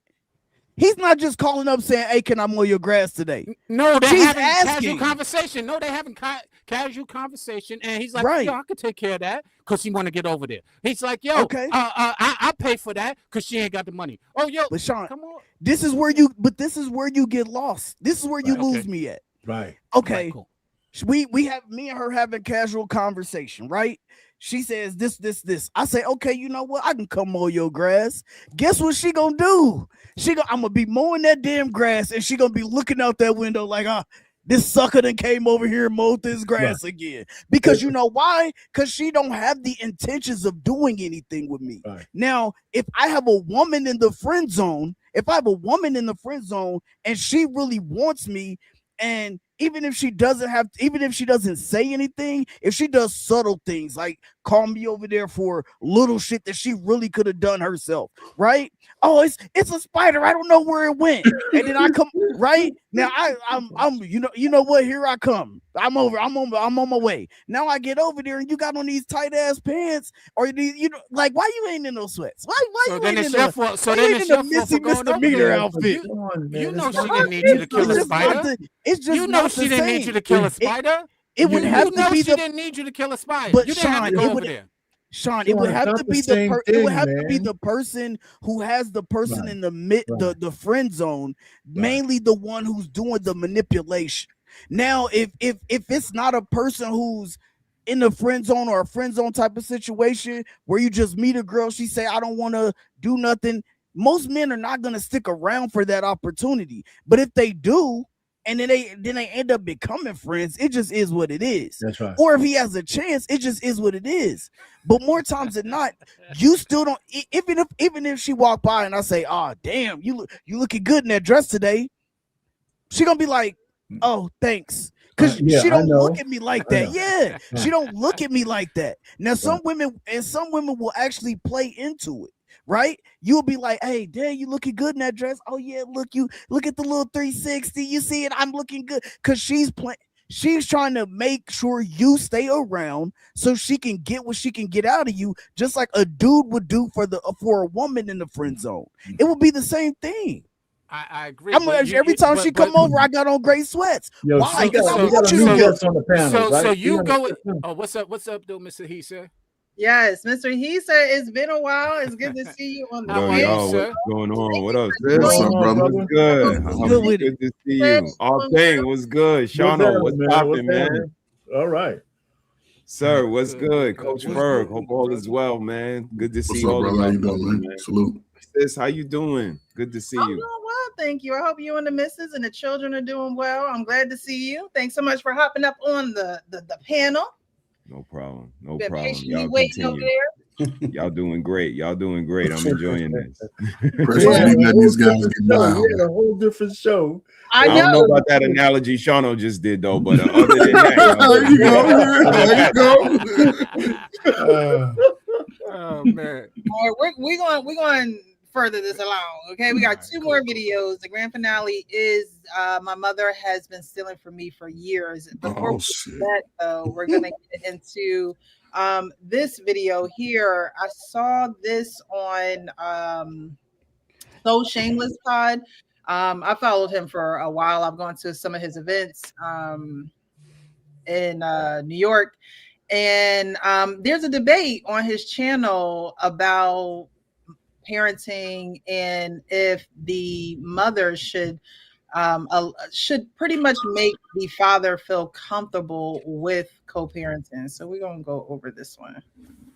Get your son. You can take your son out to dinner. You can So you want me to You just don't need show- to. Your son has his own phone. At this point in life, you need to be creating a space for you and your son. He needs to see his father. You keep using the word what I need to do. I'm not your child. He is. If you want me to work with you, what you're going to have to do in this conversation, or what I'm going to ask that you do in this conversation, is to remove that from it. Hang up with you. If I ever had to sit across from a man to tell you how you need to show up for the betterment of my baby, I might go upside your head. That's a problem. At the end of the day, y'all should both think about the most important situation here, which is the son. Yes, you do have a little bit more insight into how the dad can have a more intimate relationship. You can actually help foster that. So or she whatever. has to plan your relationship with Yes, your child. because you share something in common, and that is the son. Why are we combative? I have to come to you and tell you to step up and to step in. You get that energy because you are my op. We're forgetting the goal here. You are not the ops. You are not my enemy. In fact, it is the very opposite of that. You are somebody that we have an important relationship to work together. But it's like nobody that don't know me would ever play with me like that. But you would violate me. You would treat me a certain type of way. You would disappoint me. You would disappoint our kid, and you still want me to come to you with grace? I never met Grace. I don't know that bitch. I'm going to treat you like the op that you deserve to be treated as, because you didn't have enough consideration for me as the mother of your child to not be a dickhead. I don't really know where you defend men that aren't there for their children. And You don't. For me, I've had this experience in my own personal life, and my emotional response is never going to be a good excuse for times where I should have done better. Never. The kid suffered because I had a bad response to this experience. At some point, we got to figure out a way to be better. Because we would never be able to excuse that if it was the mother. Child, you get called a bad mother for less. Born in the 80s, crack babies. Oh my goodness. You're trying to trigger me right now. Hold on. Hold on. So is it the mother's job to make the father comfortable co-parenting with her for their child or their children? Well, the Let's problem let I them have keep going is first. when people have children, the women always say my child. Like it's a piece of property. Like it's your car. No, you guys have a child together. You know, yeah, he has to step up. Like, but don't, when you say my child, it's like you're leaving the father out of all like decisions. Like you are saying, you know, I have seen where some women will be like, well, my child ain't going over there with your family. But like, how is, like, if a man has other children, how is that child going to get to know their other sibling? You know, how are they going? I mean, you know, like we adopted. Like how, like if you got other siblings and you know them, but like let's just say, for example, like if you knew that you had siblings at a young age and your adopted parents wouldn't let you go see them, how you would feel a certain kind of way. This is the same thing. The man feels a certain kind of way because the way that she is projecting, the way that she is actually speaking, talking about he is the ops, like, like we're in a gang, like what Like, are we how old are doing? we? Yeah, like 40. it's so much here. I could talk for like an hour and a half, but I digress. What is the most important? Who's the most important piece in that whole dynamic? The child. The kid. That's what they say. That ain't what they do. Right. That's what they say. Oh, my baby, my baby. Your baby overweight and can't read. You got him all the time. You keeping him away from me. But this is where I think and sometimes women don't really understand it right. A father can take a heavy burden off of a woman raising a boy.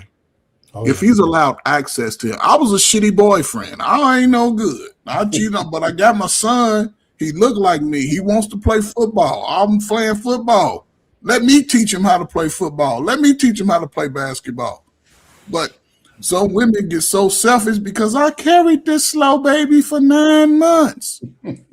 But the father, again, and I'll say this and I shut up. Most of y'all look like y'all fathers and we act like our mothers. Well, not us, but that's how we move in the world. That's how men are moving, acting like the mama, looking like the daddy. And a lot of time our genius don't get to come out because we missing a whole nother piece of us. That's the worst thing a woman can do to a modern boy is deny him access to his father, the one person by default who's going to, because most fathers, we got a son, we got a little, and we know it's all, we done took the DNA. We want our children at least to grow up and be not saying everybody, but majority, even with the outcomes that they've studied, when a father's there present, the kid develops so much confidence, so much competence. There's nothing that he wouldn't do to try to please his parents. So, and I guarantee Mr. Brother C said, if the school called home, guess who can go? He can. Mm-hmm. You know what I'm saying? And that's what the boy needs to see, that my father will show up for me in good and bad. Coach Ferg, we homeschool, my nigga. I'm just saying. I'm sorry. but you gonna show up though. They don't love their kids, Coach Ferg. They don't. But, you know, when I cook, they don't love their kids. No, they don't. It's money. I can get $400 for this little slow baby. And I say the slow with love though, because kids are very bright. But if they not being paid attention to, because a mother, she'll be in the camera on face all day. She ain't go take them outside and show them the boy, outside boy stuff that boys need. And then they complain about the father, but he lived 3 blocks away. Do like Tina Turner on the movie, What's Love Got to Do with that lady just pulled up and dropped them little slow ass boys. I'll get your ass on over your dad. But it develops a sense of confidence in a boy to know that his father is going to at least have a conversation with him a few times. So, man, I think it's on the whoever is the main parent to make sure that they try to foster a relationship between that child and the other parent. Mm-hmm. You know what I'm saying? Like, I have to do the same thing. Like when my daughter was younger, now that my daughter's older, I don't have to do that. But when my daughter was younger, you know what I'm saying? Hey, it's 30 minutes before bedtime. Make sure you go call your mom. You know what I'm saying? Hey, you just got you just got student of the month this month. Make sure you call your mom. I'm gonna send her a the picture of it, and then you go ahead and call her. Y'all get on the phone, y'all talk about it, tell her what you did for this month. You know, hey, you just me sending her pictures of you know, for my daughter's game and videos for my daughter's game, and then as soon as the game is over, hey, come on, you know, in the car, call your mom, or as soon as we get to the house, you know, and you all cleaned up, call your mom. Like, I think that is that parent's job to do. Now, if you're just sitting there and being like, well, you know, my kid's 7 years old, the mama should be calling, which is true. The mama should be calling, you know what I'm saying? Or the daddy should be calling. But if they not, it don't hurt me to say, hey, call your pops, call your moms. Like, it don't hurt me to say that. Now, if it's a one-way street and the kid always has to reach out to you in order for y'all to talk, then maybe I might start to feel some type of way, and I'll be like, you know what, damn, you know what, I'm just gonna see how long it's gonna take for your mama to reach out to you.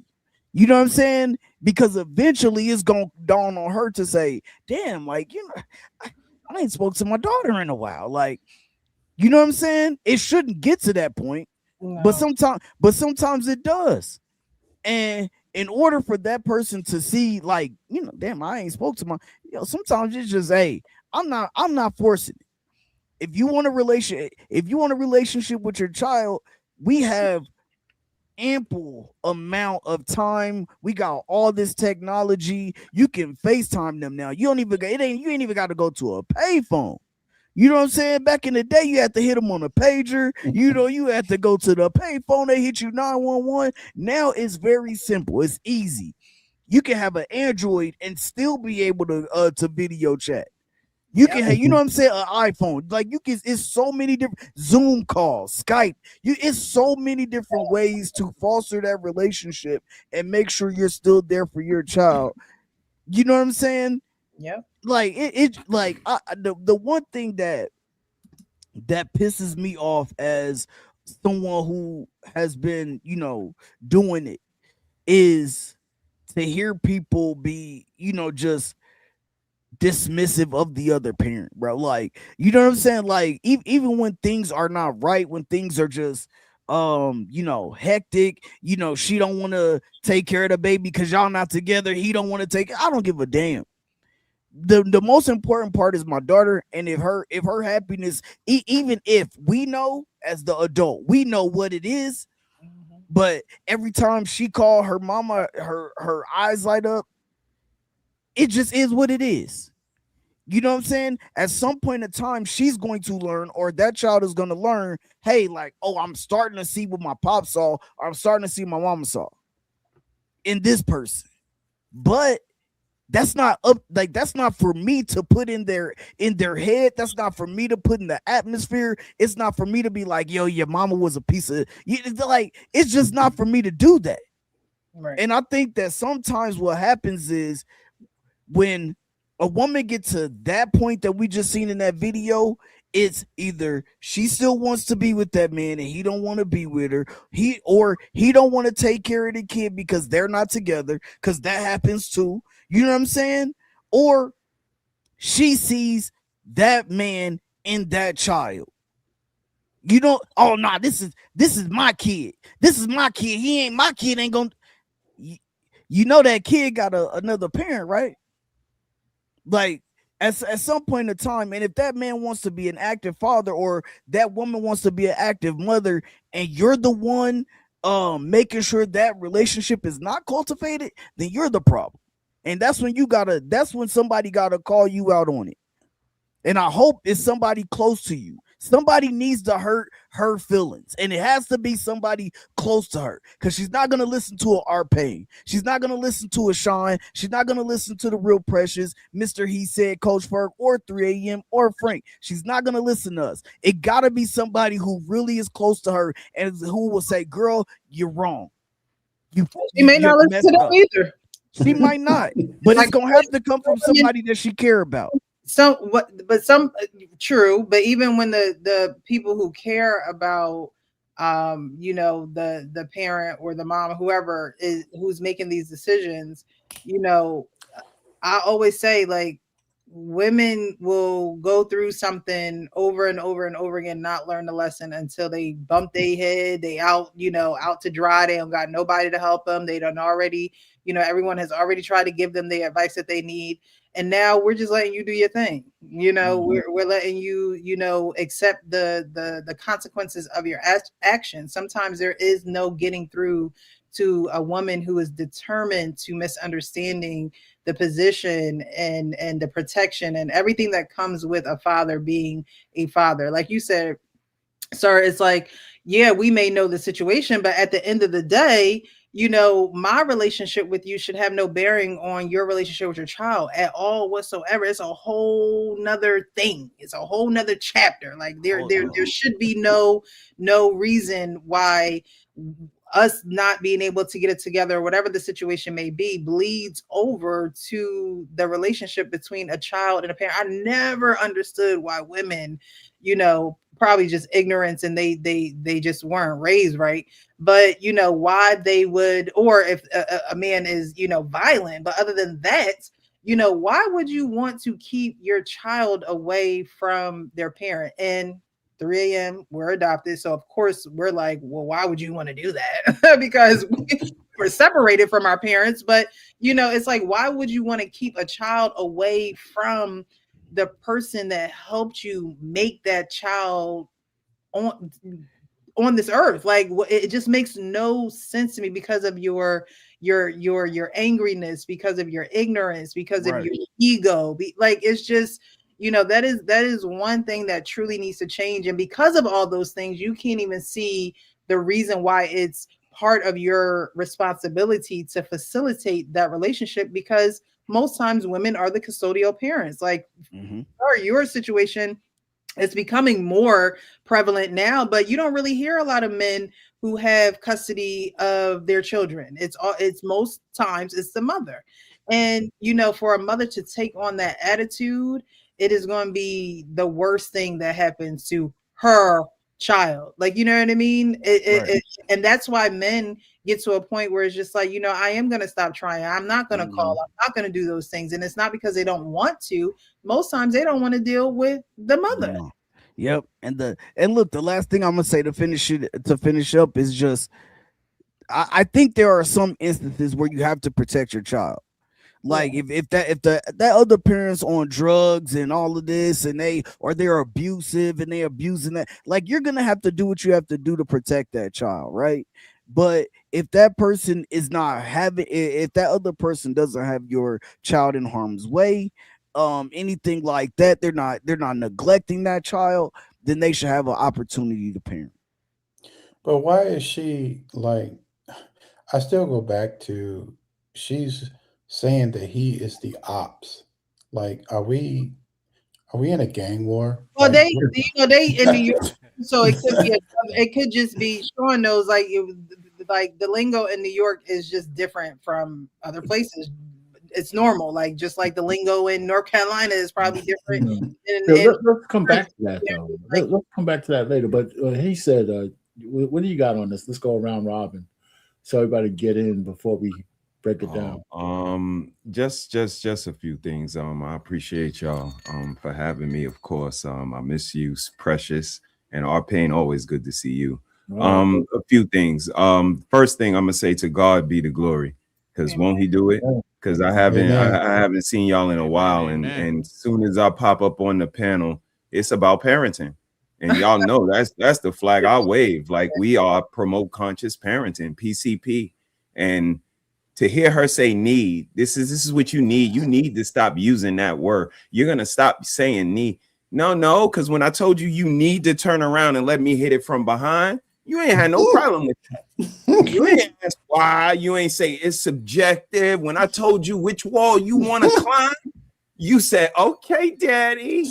When I pay the bill, when I need to pay the bill, when your girlfriends come out, and I'll be like, what you want to drink and what you want to drink, and I pay for all of y'all, you don't have no pushback then. So don't you dare tell me what I need to do, especially when my sperm, my seed went inside of you. Oh, I'm going to tell you what you need to eat. I'm going to tell you what's expected for snapback. I'm gonna tell you, you're gonna need to homeschool my kids. That's why I had to interject, Coach Ferg. I need grown from the garden vegetables now. Now I'm a grown up. I need you to homeschool my kids. Again, we have expectations as men, but I don't think y'all ready for that because y'all ain't ready to BBB. It's called book, bottle, and bath. You read them a book, you give them a nice bath, and you give them their food and get them ready. But y'all ain't ready for that. She said, "My child," which is very possessive. No, that's our child. DNA is half mine and half yours. And this is the self-love men gotta have. You gotta tell that bitch, listen, bitch, that's my seed inside of you.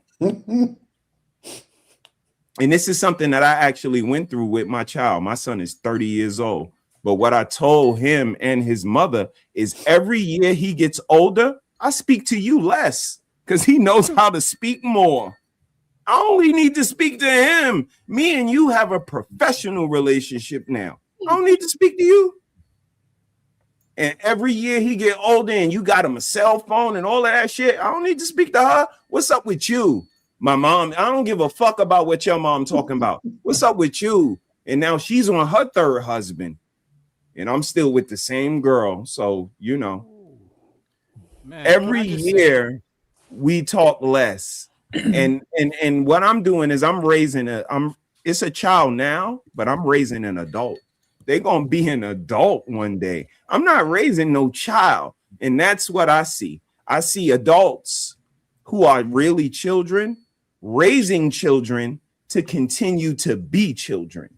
And that's where the problem is. When you don't raise them to be in the world and meet somebody and coexist in a relationship, whether platonic or professional or romantic, they're going to fail.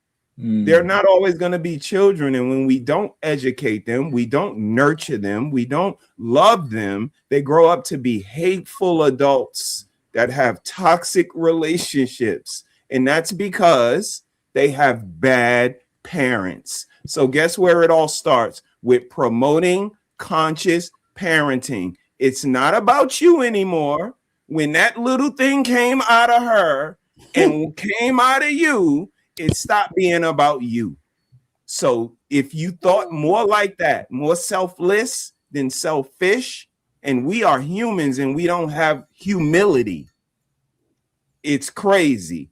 Because that's where it starts. You got to see where you play your part in the situation and then govern yourself accordingly. So that's what I say. Govern yourself accordingly and protect yourself at all times, and you'll be fine. Woo! Bars. PCP. I am not mad at that at all. Salute. Salute, Mr. He said.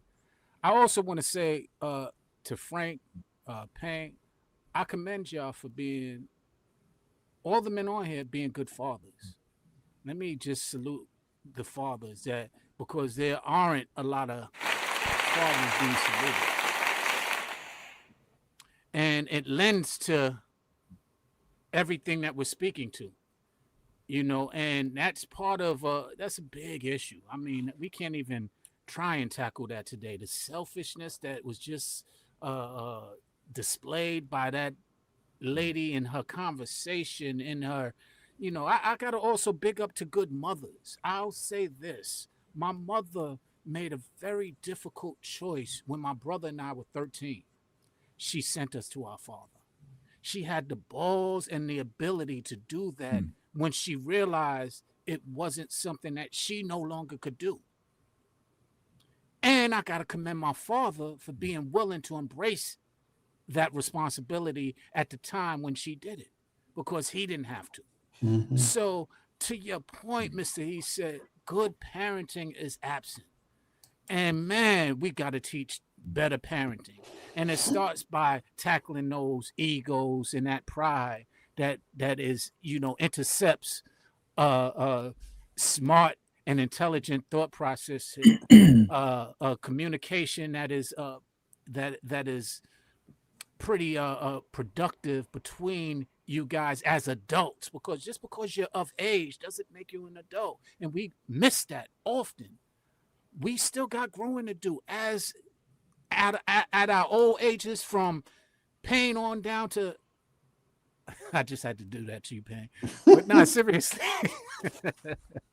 Seriously though, we still have growing to do. We all can learn, and when we understand that and allow our pride to be absent of all of those decisions that we're making, and being able to be mature enough to make a decision that might not be what you want, but it's for the benefit of that child. We got to do more of that. So salute to y'all fathers. And I really appreciate that. Go ahead, Ben. Hey, listen, can you guys hear me? Listen, one of the things that we said early on, and it's funny, early in my marriage, when I had my first kid, my wife, we were talking about something, and she said, my kid. I corrected her immediately. And I think a lot of men kind of miss it. It sounds subtle, but a lot of women tend to say, my kid, my this. I said, no. Let me stop you right there. It's our kids, right? You know, our relationship is what keeps them together. So these kids belong to both of us. So let's not use that kind of moniker anymore. And I really can't remember the next time if she ever said it again. We had the conversation. I mean, I wasn't mean or mad. I said, our relationship is the center of our household, and we do well by each other. Our kids will be just fine. But being up here on these panels, as I hate to say, as old as I am, reflection is part of my life now, right? And a lot of times you got to get around a lot of younger folks who's gone through different generations, ages, and I say, well, what have I done right? What have I done wrong? Some of the things I try not to say, regret is not where I'm saying, but reflection is a lot of reflection. I think I could have instilled a little bit more into my kids, but I think they came out pretty good. As far as that, but I didn't realize that sending them to universities is really a trap and a danger. I didn't realize that because I went to university. These are bastions of all kinds of bullshit going on there, and you really can't cover that because they're gone. But that's my only reflection. But also, my job took me away from them. For a 10-year stretch, my job took me out of town, maybe around 2 weeks out of a month for a long time. And so I think back and say, well, you know what did I really miss that I could have caught through serendipity? What they thought about, what they were watching, and that kind of stuff. But, other than that, but after they came out of college, they came back to live with me, So I got a feel to look at them as they were young adults getting into the workforce. And the thing that I was pleased about is they still listen to me. They like what I tell them because I was covering them. So while they were back home, which I recommend to people, don't kick your kids out until they're ready to be out there. So they came back home, and my youngest daughter just moved out. She's 26, right? I was 41 when I had her. She just moved out. I wish she was getting married, but that's not the case. But she moved out, got her architectural job. Man, I tell you, I still feel some kind of way that she's gone. It's been like 2 weeks. I'm trying to readjust to the fact that my baby is out, But, so I reflect. So the thing about the lady and the guy she was talking to, the baby, the father of her kid, they weren't even talking about the same thing. The way she talked to him, he was talking about trying to be a parent, and she was talking about how much she despises him. That's what it sounded like to me, and he couldn't even get past that veil. So now we don't know what transpired between the two of them, but in that forum, he was trying to say, well, what can I do to be a better parent? And even if I need to consult with you and what you think I need to do that I'm not doing, throw me a little rope. And she wasn't even willing to do that.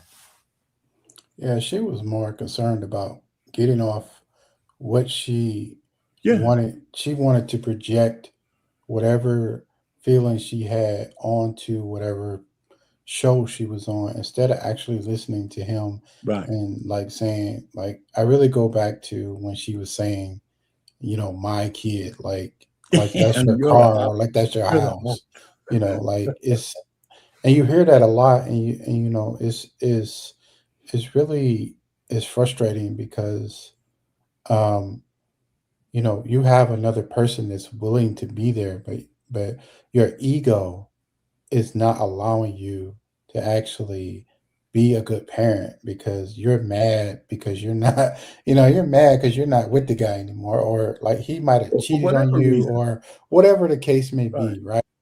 And but you still have another person that is depending on you to, you know, to be a good person in society, and that's really what it's all about. It's not really Mhm. about, you know, because you're not with this guy anymore. Yep, yep, yep, yep, yep. Yeah. I mean, alienating the other parent only is going to make the job of parenting that much worse for you and the child.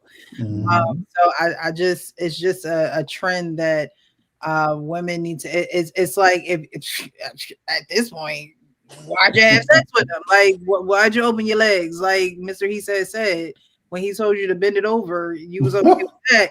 But now you got a problem with allowing the child to go see the person who had you bent over face down. Like, it's like, come on, like the logic just doesn't add up. It doesn't add up. And even if you know you guys are not in a romantic relationship anymore, you have to put on your grown woman panties and say, you know, this is not about me. And honestly, unfortunately, when women get young, they don't have, I mean, when women have babies young, they don't have that mature mind, and they go back to the immature little girl who is kicking and screaming and you know, like that little girl that was hanging off the bunk bed, like, well, I'm telling, like, you know what I mean? It just gets bigger and louder as you get older. And even attitudes like that is where discipline comes in your children young. So when they grow up as grown women, they understand that it takes teamwork to make the dream work. You know, like it just, that's just, it's not a saying just for nothing. It's the truth. It really is a truth. So even if you're not romantic partners, you know, put that behind you for the kids, so the kids, you know, have both parental units. You know, you don't have to operate as a married couple or, you know, romantic partners in order to parent children. It's not ideal. However, it can happen. It is possible, you know. Amen. Absolutely. And take a word. I'm gonna split up that word teamwork. It takes work, and that's unfortunately what a lot of people aren't willing to do is put in that work. You know, so I commend the people who do put in that work. And sometimes that work is strenuous. Sometimes that work is difficult. Sometimes that work is emotionally draining. But for your child, you should be willing to do it because you brought that child into this world. And so that work. It's gonna take work until we die. Absolutely. Go Like, ahead, Precious. Sing. No. okay. All right, so we're gonna get on to this last video of the evening, then we're gonna get up out of here. Worldwide yes, The collaboration. main event. You made it. You're here. I'm, So I'm, welcome. I'm gonna say, Sean, stop trying to manipulate. Trying to back up Secret Precious. You're trying to Got to do what I manipulate. got to do to get what I want. I cannot. All right, so this video I came across, I couldn't believe it, but someone wrote into a podcast, Life After IDEO podcast. I've never heard of them before, never came across any of their content, so it was just something that just came across my feed as just new, you know, videos and algorithm. But I saw it and I was like, what? So I want to go through it tonight and give you guys, you know, you guys give your male perspective towards this, because a man has had his mother doing his taxes for the longest time. And then he gets married and the wife is like, I'm gonna take over the taxes now. And the wife discovers something a bit disturbing.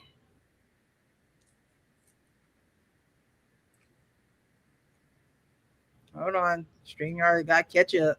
Backstory. My husband, who's 31 and I'm 34, got married this last June. We dated on and off. His mother loved me. We had a great relationship from the start. I should have known it was too good to be true. Well, my hubby had been having his mother do his taxes every year. Not a big deal until he told me what he was getting for a refund. A couple of $100. I knew that he made, and as a single dude, it should have been more, just as a girlfriend, but I knew it wasn't my place. Fast forward to us getting married. Yay! We had a very small wedding and it was perfect. His mother gave us $1,000 as a gift, which was wonderful. As his wife, I am now getting ready to do everything for our taxes so that they could be done. He has some extra stuff, so I'm getting a professional to handle our taxes this year. The professional requested that I bring previous returns in. Okay, I'll contact my mother-in-law to get his. I sent her a text that said, "Hey, I need copies of his previous year's tax returns." Her response, I'll see what I can do. She uses an at-home program and they should all be right there in the program, but she never sent them. Never sent them. I spoke to my husband and I told him to contact the IRS to get it ourselves. With that said, he had a feeling that she was hiding something.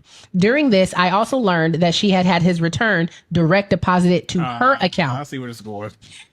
She spewed some bullshit reason to him and he believed her because it's his mom. And the mothers. And she would transfer the funds to his account. I immediately, in capital letters, knew what we were dealing with some awful stuff. I asked my husband how much his return was last year, and he tells me it was $600. $600? She deposited We received his $3,000. federal refund and it was supposed to be $2,400. He broke down. He was devastated. She gave him $600 and then gave him $1,000 for our wedding. He said that's still not the entire refund and he was supposed to receive the 24. He has me look at other years and yep, same thing. Altogether, it adds up to $10,000. Some years she even told him that he owed. Wicked. So that he would give her money. Damn. I've never seen this man so broken. He was living paycheck to paycheck and he really needed that money. We're waiting on the state to send us the returns, but I thought that I would have some fun with this first. I sent her another text. Hey, I guess he only needs the state returns. Her response is, well, I'll see what I can do.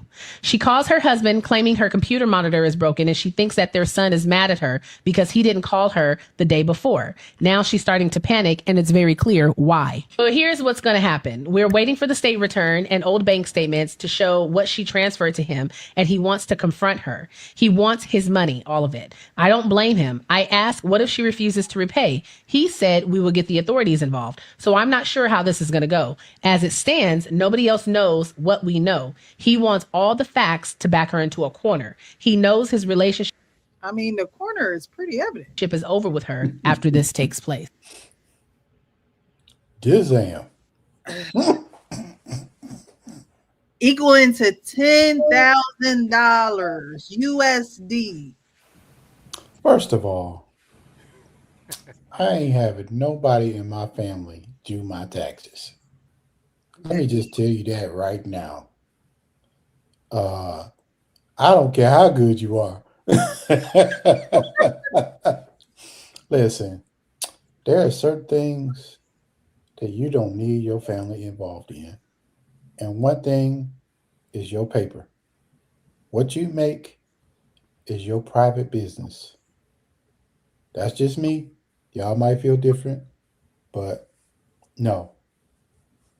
I mean, I agree with you there. Like, how long was mom doing, this grown man's taxes? Like why is mom, is she an accountant? Well, I mean, what you just described is not being able to trust. And I understand why, with our family members, a lot of times they take us for granted and they're not as trustworthy as they could be. But we're putting trust into somebody else out of our family if we have somebody else doing our taxes. So it's a really touchy scenario. But I was just wondering, was that the little girl as an adult that they were talking about, this mother that we just saw when she lied earlier today, our first video? Was that little girl and grown? This is what happened. That mother. Yeah, that mother is what happens when those little girls like that aren't addressed. Yeah.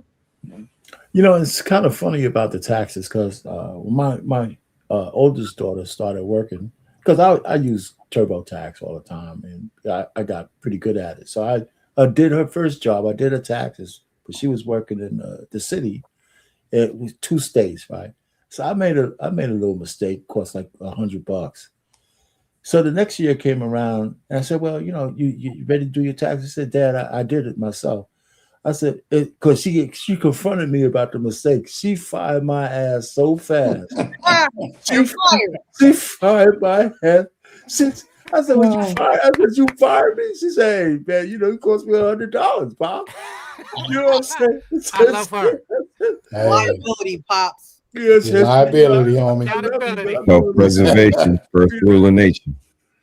You know, I said I thought it was pretty funny. I said good because they take care of that kind of stuff on their own. My youngest daughter does her own taxes. Well, I said if it ever gets real complicated, you could always go to somebody, but they do their own taxes. So. But man, she fired me so fast. It was so funny. Got you up out of there, Payne. Took you out of the game. But anyway, on to this thing, you know, how I would deal. I mean, real quick, I don't know how it's easy to say I would be real mad at my mother and all that kind of stuff. I'm one of those kind of guys that says, yeah, money is very important. But I would look at it in this total. What kind of mother was this woman? And what kind of desperation is she in now? Does she have a husband? You know, well, she lied to him. Yeah. Does she have a husband? Or, you know, did she need that money for something that she wasn't telling me about? I'm not saying this right. I'm not even going to make an excuse, but this is how I would process it. You know, she would never touch my money again. But do I end my relationship with her forever? I certainly am not going to put her in jail for 10 grand. I wouldn't. That's just me. I agree with that. Because maybe I'm not rich, but you know, I don't look at money that way. Because for some reason or the other, every dollar I lost or spilled, I don't think the end of the world has come for me yet. Maybe it's down the world. You know, I don't know how I would feel about it. Now I'd be mad at her. I would cut her off on some ways, but do I alienate her for the rest of her life because she ripped me off? Is it something I can't recover from? It depends on how much that $10,000 hurt me. I'm serious. It's just me. Maybe it's real. But she said that he was living paycheck to paycheck though. Yeah, so he needed that money. I hear you, but he's still around. He still survives. He still found a woman. He got married, and he's not eating out of Campbell's soup cans. That's crazy. Go ahead, everybody could have their own. You're showing grace. I'm not saying the book ain't out. I just don't know how I would process it from the mindset that I have right now. Right. Oh, I get it. I go ahead. I'm done. I just go back to, you know, like when you turn 18 and you start working, your parents should not be involved in your finances. When you are a grown person, you getting a W-2, you go to H&R Block, you go to Intuit, or you go to a professional that let you do your taxes. I'm sorry. Like, I'm not having my mom do my taxes, my dad do my taxes. You know, like when you look at the effects of what the taxes are going to be, he could end up facing so many penalties because of the taxes were done incorrectly. You know, like they might have to go back and audit all of the years that she did his taxes. She's not a professional.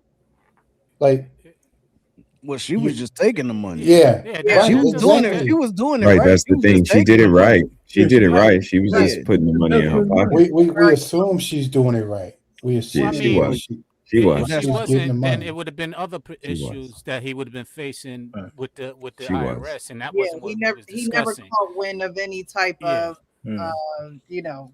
Well, that's just no, but your point still remains. But I get your point though. Yeah, the point still remains. Absolutely, because like for example, like if you look at a lot of these sports stars and these actors, and they have these people doing their taxes, and they're not you know, they're not vetting these people, and then you know they end up getting audited, and then you know they end up owing, you know, $3, $4, $6, $7, $8 million in taxes because it's somebody that they so-called trusted, and then like they end up in worse situations than they really are, and they like can barely afford to live in their house. Right. That's all why I'm I saying. said. That's why I said earlier it was a trust thing that you was describing, because that's what it boils down to. Because it doesn't matter whether it's your family member. Yeah. It doesn't matter whether it's a professional. If you're not going to be trustworthy, you're not trustworthy, and that's what I think we're speaking to right now with the mother. She's just not trustworthy for whatever reasons we could discuss, and we could try and determine. Not us collectively, but once we find that out, we can try and determine that. But it really boils down to, why would she do that? Like, you could have asked me for the money. You could have did a lot of things. So there's so much deception. There's so many layers to that. That's why what our pain was saying, it's difficult to determine how to address it, because there's so many different layers to that deception, that manipulation. This is exactly what I was talking about, Shawno. Like, no, she can't ask me for that. She can't ask me for that money. That, like, she's my mama, my G. Like, what are you doing out here in these streets? Even as a crack fiend mama, you always was a black queen mama. One of my favorite songs. Mama can do no wrong, and that shit is crazy work. Your mama's doing your taxes, my G. Like 3 a.m. said. Like, when do we transcend? Right. Especially when your money rise. If your mentality not rising with your money, how you gonna keep the money? You're in trouble. You're in trouble. How you gonna secure the money? How you gonna strategize with the money if your mentality? A man who find a wife find a good thing, huh, y'all? Yes, sir. She said, "Yo, what's up? What's up with this? Let me look at this." That's why I said I got a lawyer. I don't got just a wife. I got a high price lawyer. This girl will ask the pertinent questions. She gonna say, "Yo, what's going on with your taxes? Your mama do? We gonna get that. Let's get that away from her." That's what a wife does. And I know she had a husband too, but this is why we talk about the son husbands. Like, this is not a good thing, fellas. Stop letting your mama run your life. But it's my mama. And what's so bad about it is these the people that's here to protect us. This is why the world looks the way it looks, because the people that's here, that's supposed to be here for us, they swindling us for $50. So now we go out into the world like everybody is about $50. I know what you about, bitch. It's like my mama. And I'm gonna land my plane with this. My mom died when I was 9 years old. I used to be sad about it. Now I'm like, she did me a favor. I'm not these niggas. I'm not no mama's boy. I'm not running to see what mommy think about Nikki. I don't need my mama to sit in the driver's seat instead of you. I just don't have certain problems because I don't have no mama. And maybe she was like, listen, let me go ahead and alleviate you from that, because we don't want you to be like these niggas. You know, real quick though, he said, it's so funny because my mother passed away when I was 8. And like I talked about reflection, I would not be the same guy if she was still alive. If she lived, I would not be, nothing in my life right now would be the same. Nothing. How would it be? I don't know. It could be better. It could be better. It could have been better. Probably it could have been better, but I know guarantee it could have been worse. Right? That's I don't know how much better it would be, but I can guarantee you it could have been worse. I couldn't imagine like my mom dying, when I'm 8, 9 years old. Like, I know when my mom passed in 2020, I was devastated. I didn't mean to change the conversation on that, but still, it's a reflection. No, I understand. Like, I'm just saying, like, my mom was a big part of my life. Like, they say that, your mom is your first best friend, and that was true. And the way that I live my life, I tell Precious all the time, like, the values that I have is because of my parents. It's because of my mom and my dad. My dad passed when I was 20, and my mom passed in 2020. And so all of the values that I have is because of my parents. And the way that I think is because of my parents. There ain't no way my parents was doing my taxes. Yes. I'm That's just- exactly why we Hold up. But that's the first thing, you know, when the whole thing, I was like, hold up. My mom ain't even fill out my what was that when you what's that called when you go into college, you get your financial aid papers. Yeah. My mom ain't fill out nothing. Once I was able to write, only thing she said was fill that shit out. If I gotta sign my name, I'll sign my name.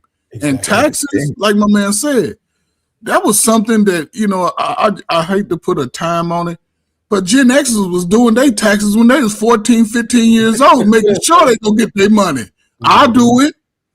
You know what I'm saying? So it just comes to a time where, you know, we overcompensate for our children. And then we got grown men still playing the child game because there's no way his mama should have been having access to his taxes. Not when he was grown like that. You know what I'm saying? You got a white Israel wait $500. And listen, like he said, the one thing I thought into this video, men did was kept up with their damn money. The fact that I don't know how much taxes I'm getting, and I'm looking at my tax sheet every time I get paid, like, damn, they taking out a lot. And I get $500, and I ain't bought a car, I ain't bought a house, I ain't really got no assets, but you're gonna get at least $1,000. $100? Come on, You man. didn't question it because that was mama. Yeah, but see, that's the problem, because a mama who understood the duties of being a mama, she'd have told you come and get that shit. I'm not gonna do your taxes, boy. You're a grown ass man. Mama manipulated him. Yeah, but it wasn't him manipulating, wasn't it, Sean? It wasn't the man, was Nope, it wasn't the man. That was the mama. Yo, it's the mama now, huh? You blame the mama, but you won't blame the girlfriend. I blame her too when it's appropriate. Listen, when I turned That's just 18, sad, man. my mother and my father, they took me to H&R Block. And it was like, look, this is what you need to do every year before April 17th. And if you're late, you're going to get penalized. And don't be looking for me. Don't be looking for me for no help. You need people like that in your life to really break down, to train you to be an adult. Like, because kids don't know. Like, when you growing up, you know, yeah, it's kiki, ha ha before you turn 18. But like, once you turn 18, like, you really need to shift into another gear. Like, your mindset need to be like, okay, you know, I'm working. I need to, you know, taxes is a part of life. Yeah, ain't nothing you can escape. You know, I think every person who have kids need to, when their kids turn 18, they be like, okay, you know, we're going to take you to a tax preparer. We're going to take you to an accountant, whatever the case may be, right? And that's how you begin to extend into adulthood. This is what I will say, man.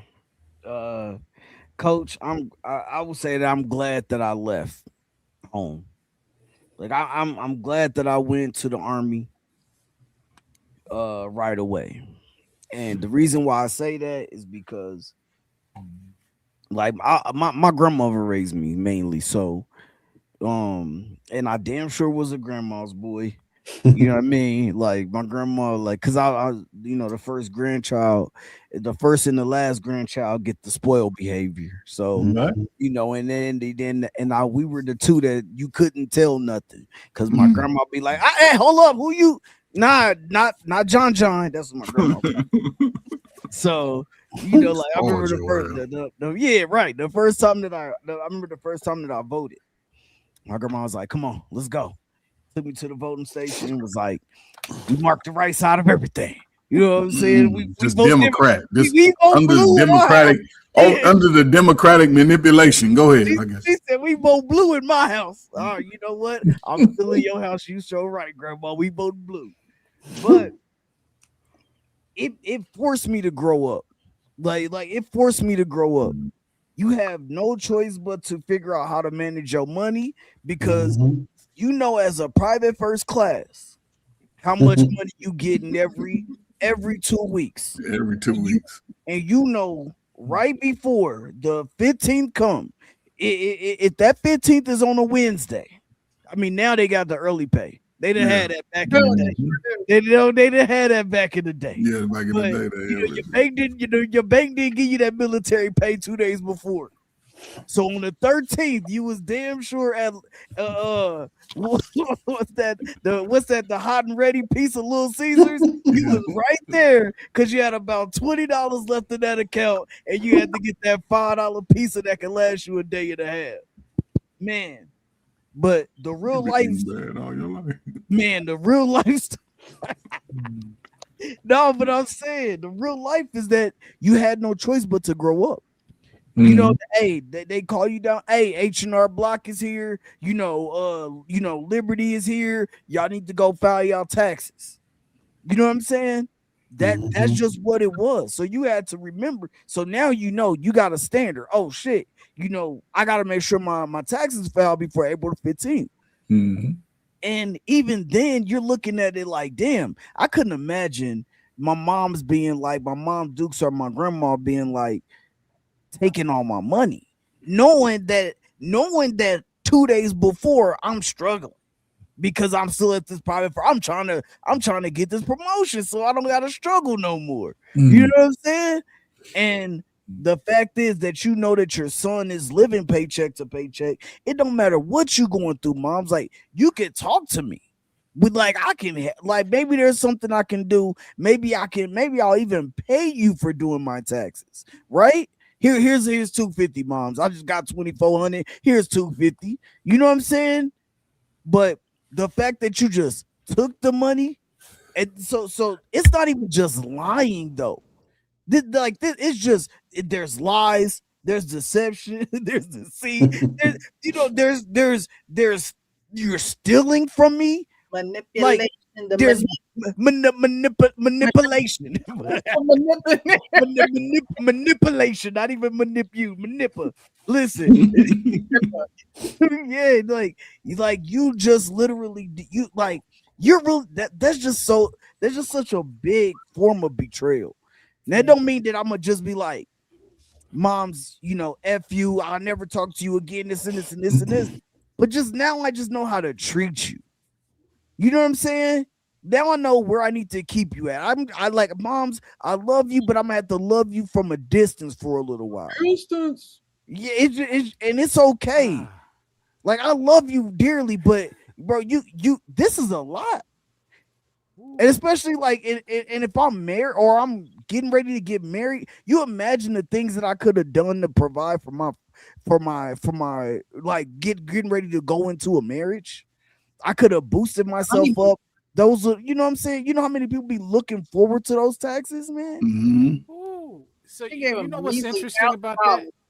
I got a question, because Payne, you kind of answered it, but I'm gonna say it out loud. What do?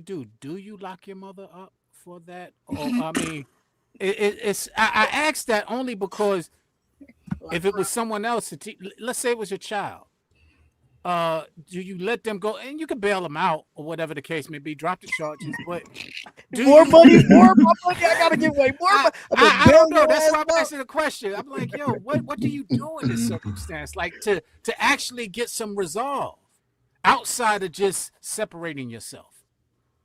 You'd be blocked for a while. Yeah, she did. Yeah, I got to. Okay, does the amount matter? You know what I'm saying?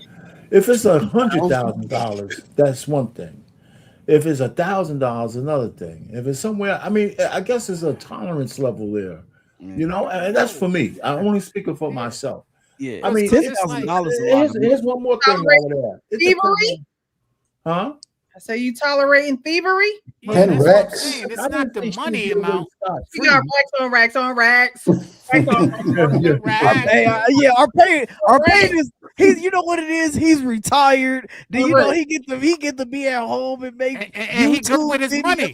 He got 300. I think he got 300 something thousand on the stream that he He did. doing everybody's taxes. Yeah, you gonna get so that. he's doing everybody's taxes. I mean, and he got fired from his daughter's taxes. Only one child fired him. But, He didn't say nothing about the other one.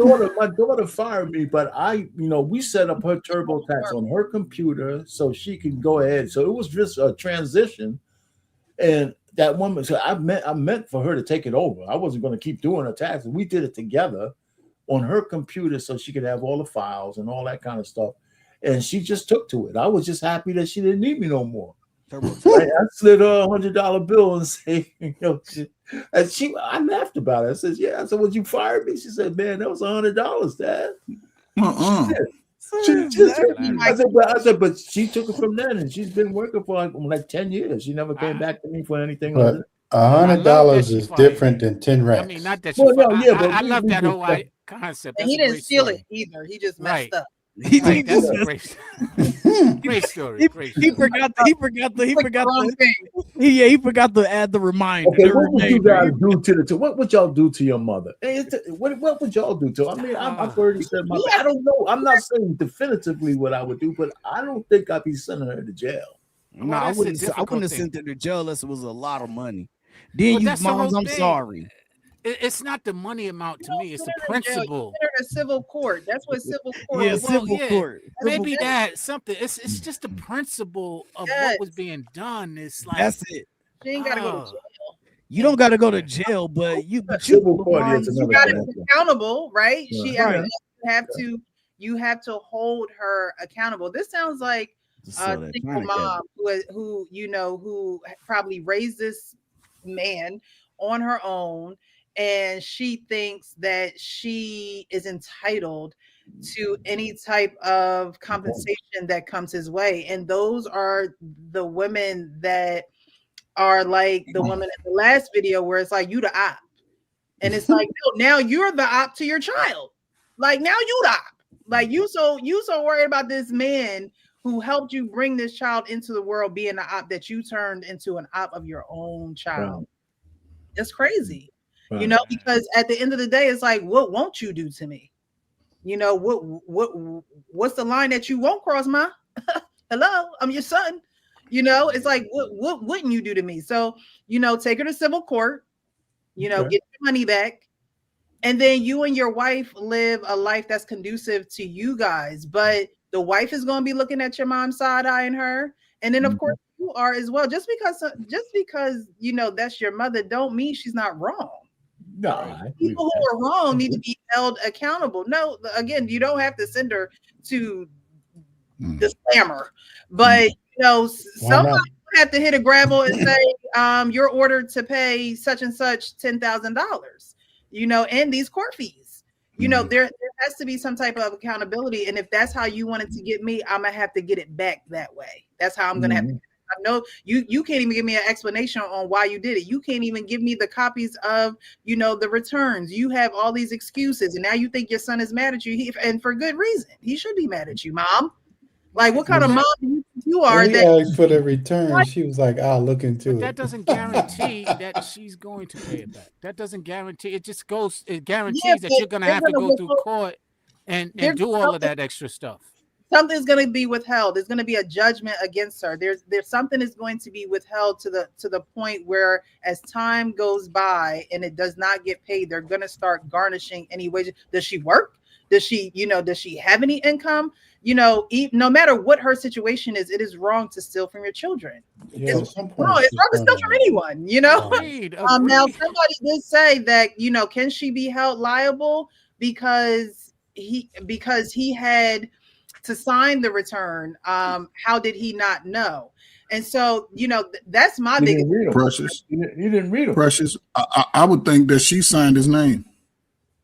I would think that he signed his name because he would have saw. Gave her permission to do her taxes, and so it don't matter. Like I could put anybody's bank account on my taxes to have it deposited into any bank account. You know what I mean? He gave her permission, and now that he's married, those responsibilities he has delegated to his wife. I saw comments like, "Well, he still got women doing his taxes. When he married, he could do what he want in his relationship. Get out that man marriage." Now, the mom doing his taxes up until he's a grown man, I think, yeah, like, you know, at some point you're gonna have to take care of big man responsibilities, because then your wife can. I'm not saying that a wife is going to do it, but the wife can turn around and do something crazy too behind your back, and you just don't know because you're just not aware and you haven't educated yourself to know what you're owed, what they're keeping, you know, how much it costs to get your taxes done. Like, he's not making himself aware of that knowledge. And when someone doesn't know something, they're the most vulnerable, especially when you put the responsibility in somebody else's hands to take care of it for you.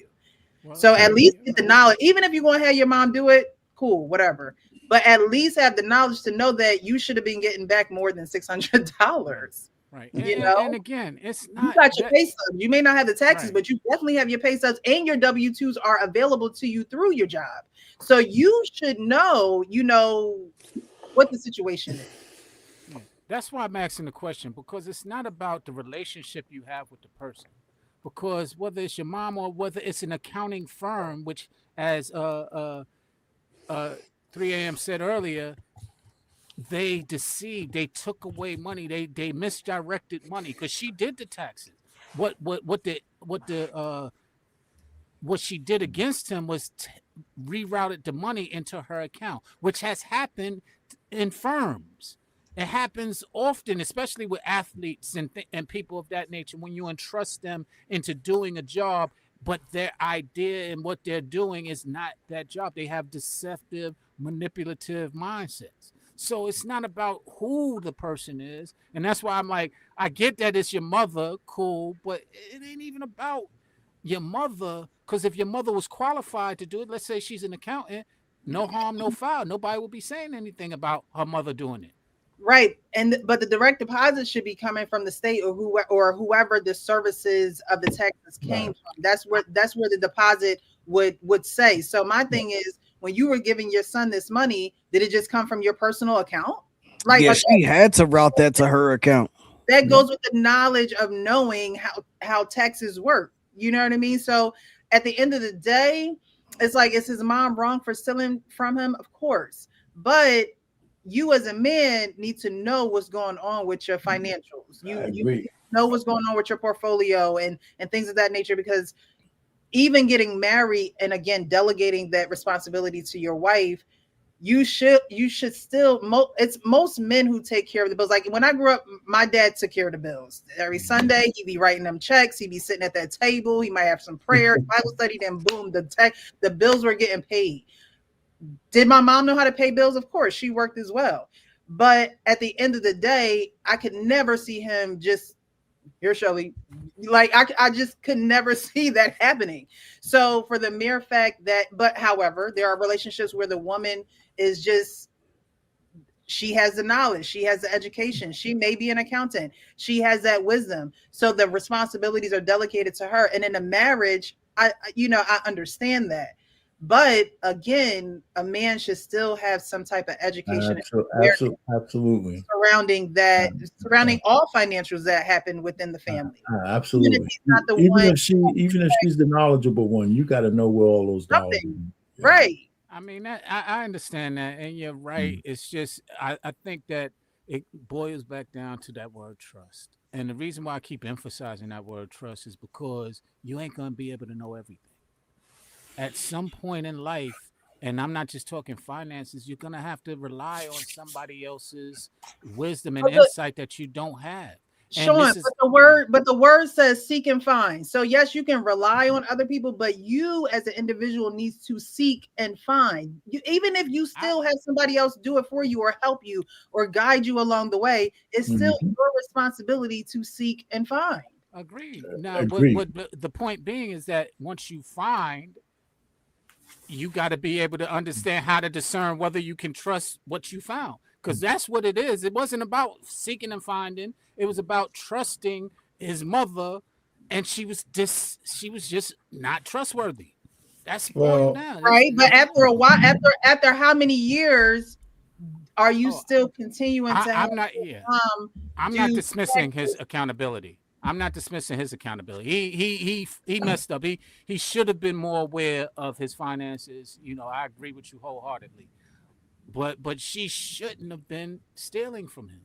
I mean, you know, that we can't excuse or dismiss that the opportunity of being of a thief is going to be there in any circumstance. So you do have to be aware. You do have to kind of identify and recognize who's a thief and who's not.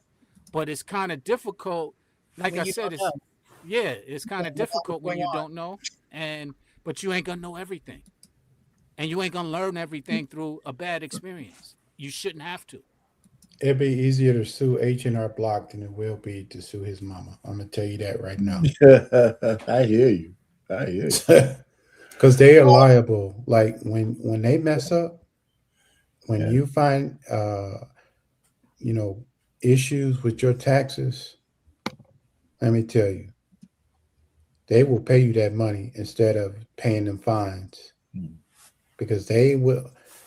Anytime H&R Block or any of these facilities mess up with your taxes, they owe fines to the government because they are insured by the government to do your taxes to prepare them correctly. Right. And if they don't, you can sue them, and they are more than willing to give you the money to actually pay the government.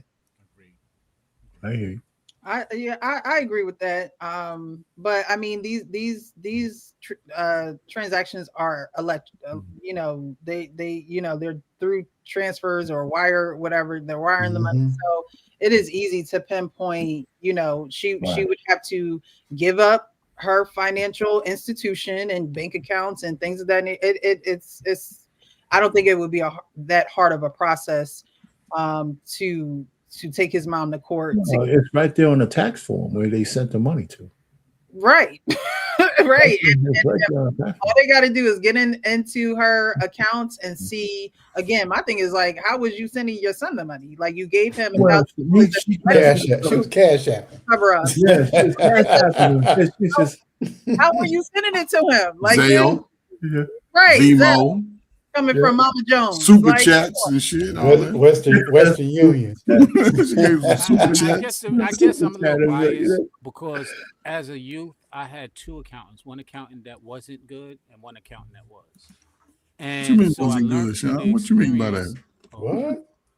That yeah. That and it happens to be the one that swindled me was a black firm, and the one who didn't was a Jewish firm. And so it threw my whole thought process off because, I'm here trusting my brothers and they did me dirty. Similar to how the mother. Were you one of them rappers who didn't know the business side, Sean? I was 17. Yes. Okay. I'm glad you were able to just say yes. Okay. Yeah. All right. All right. Amy says, I had a conniving mother-in-law once too. So somebody was like, girl, tell more. And she said, one time she put a house into my husband's name without telling us to hide it for his brother. That is crazy. A whole house. His brother was going to prison. And so for some reason, it couldn't be in his name. That's wild. So somebody was going to prison and she put a house in his name while he was going to go to prison? In her husband's name. That was the brother was going to prison. So she put the house in the brother's name because, you can't have nothing in your name going to prison and you can't take care of it. Diabolical. That was smart. That's smart. There's got to be more to that story. But you see our nature, man, we really love unconditionally, because those are conditions that's damn near slap your mama. She's stealing your 10 bands. We all running around here looking for some extra money. Your mama done stole your. Listen, goodness gracious. She was going to the casino. Yes, and that goes to show how, again, because she was manipulating him all along, though. Manipulation. And she won't even take accountability because I'll look into sending you the tax returns. I'll look into it. And she never did. She don't want to take no accountability. Yeah, I'll get to it whenever I can. And now here it is. It could be. Because the wife, she gonna be like, hold up, what about your mama? Don't talk about my mama. I loves it her. And y'all seen on Friday she got smacked for making the food. They made the food so good. Make food so good, it make you want to smack your mama. Hey, mama. His mother knew the gig was up as soon as the first inquiry came. Yeah. She got Yeah. married. Yeah. Once the wife called, said, "Let me get them taxes." Oh shit! Let me get this. Somebody moving into the territory. Mothers, single mothers, Territorial. old mothers. They don't want. They want that money source for themselves. It's such a selfish thing. As soon as a woman come in and she's looking around and she's scoping the scene and getting more involved in her husband's, affairs. Now mom mad. Well, mom, what you do to your husband? Why I gotta pay? Because you and your husband couldn't figure it out. Like, you know what I mean? Like, that's not my responsibility. And I think that mothers right? They got the nip, and they make their sons feel like they have to take care of them when that's not their son's responsibility. If your son takes care of you and he, gives you a stipend or whatever every now and again, that you don't have to do that. That is not something that is owed to you. That, as a woman, we have to make better decisions in life. So we're not, finding ourselves trying to steal from people to pay our bills, to pay for our habits, to pay for our shopping. Like it's just not. It's not the responsibility of someone who's There's not. gonna be a whole epidemic of that coming up. Yeah, it's not the responsibility. You at some point you have to own your decisions and your decision making and where it has gotten you in life. And if you have to work, then that's just what you got to do. You know what I mean? You have to own your own life, but you can't try to take away from someone else's because you're not happy with your own. That's where that bitter old woman syndrome comes in. And then you become mean, and now you mad at everybody. You can't get the wife. You can't even hug the wife because she taking my money. No, child, that's not your money. That's not your money, mom. And people need to do a better job at being able to stand up to their parents, because you're an adult. You're not a child anymore. It said the Bible says children obey your parents. You're not a child anymore. You can honor your parents in a beautiful way. You can speak very gracious about them and things of that nature, but you're an adult. And so now you follow the rules and standards that God has for you in your adult years, not still in your child years. Okay. And if your parents are still using that verse against you, tell them they wrong. Okay. You got to be able to put your big draws, boxers, panties, whatever y'all wear, and stand up for yourself, be an advocate for yourself. Because if not, family members, especially those closest to you, will find ways in to the point where you feel like you can't kick them out no more.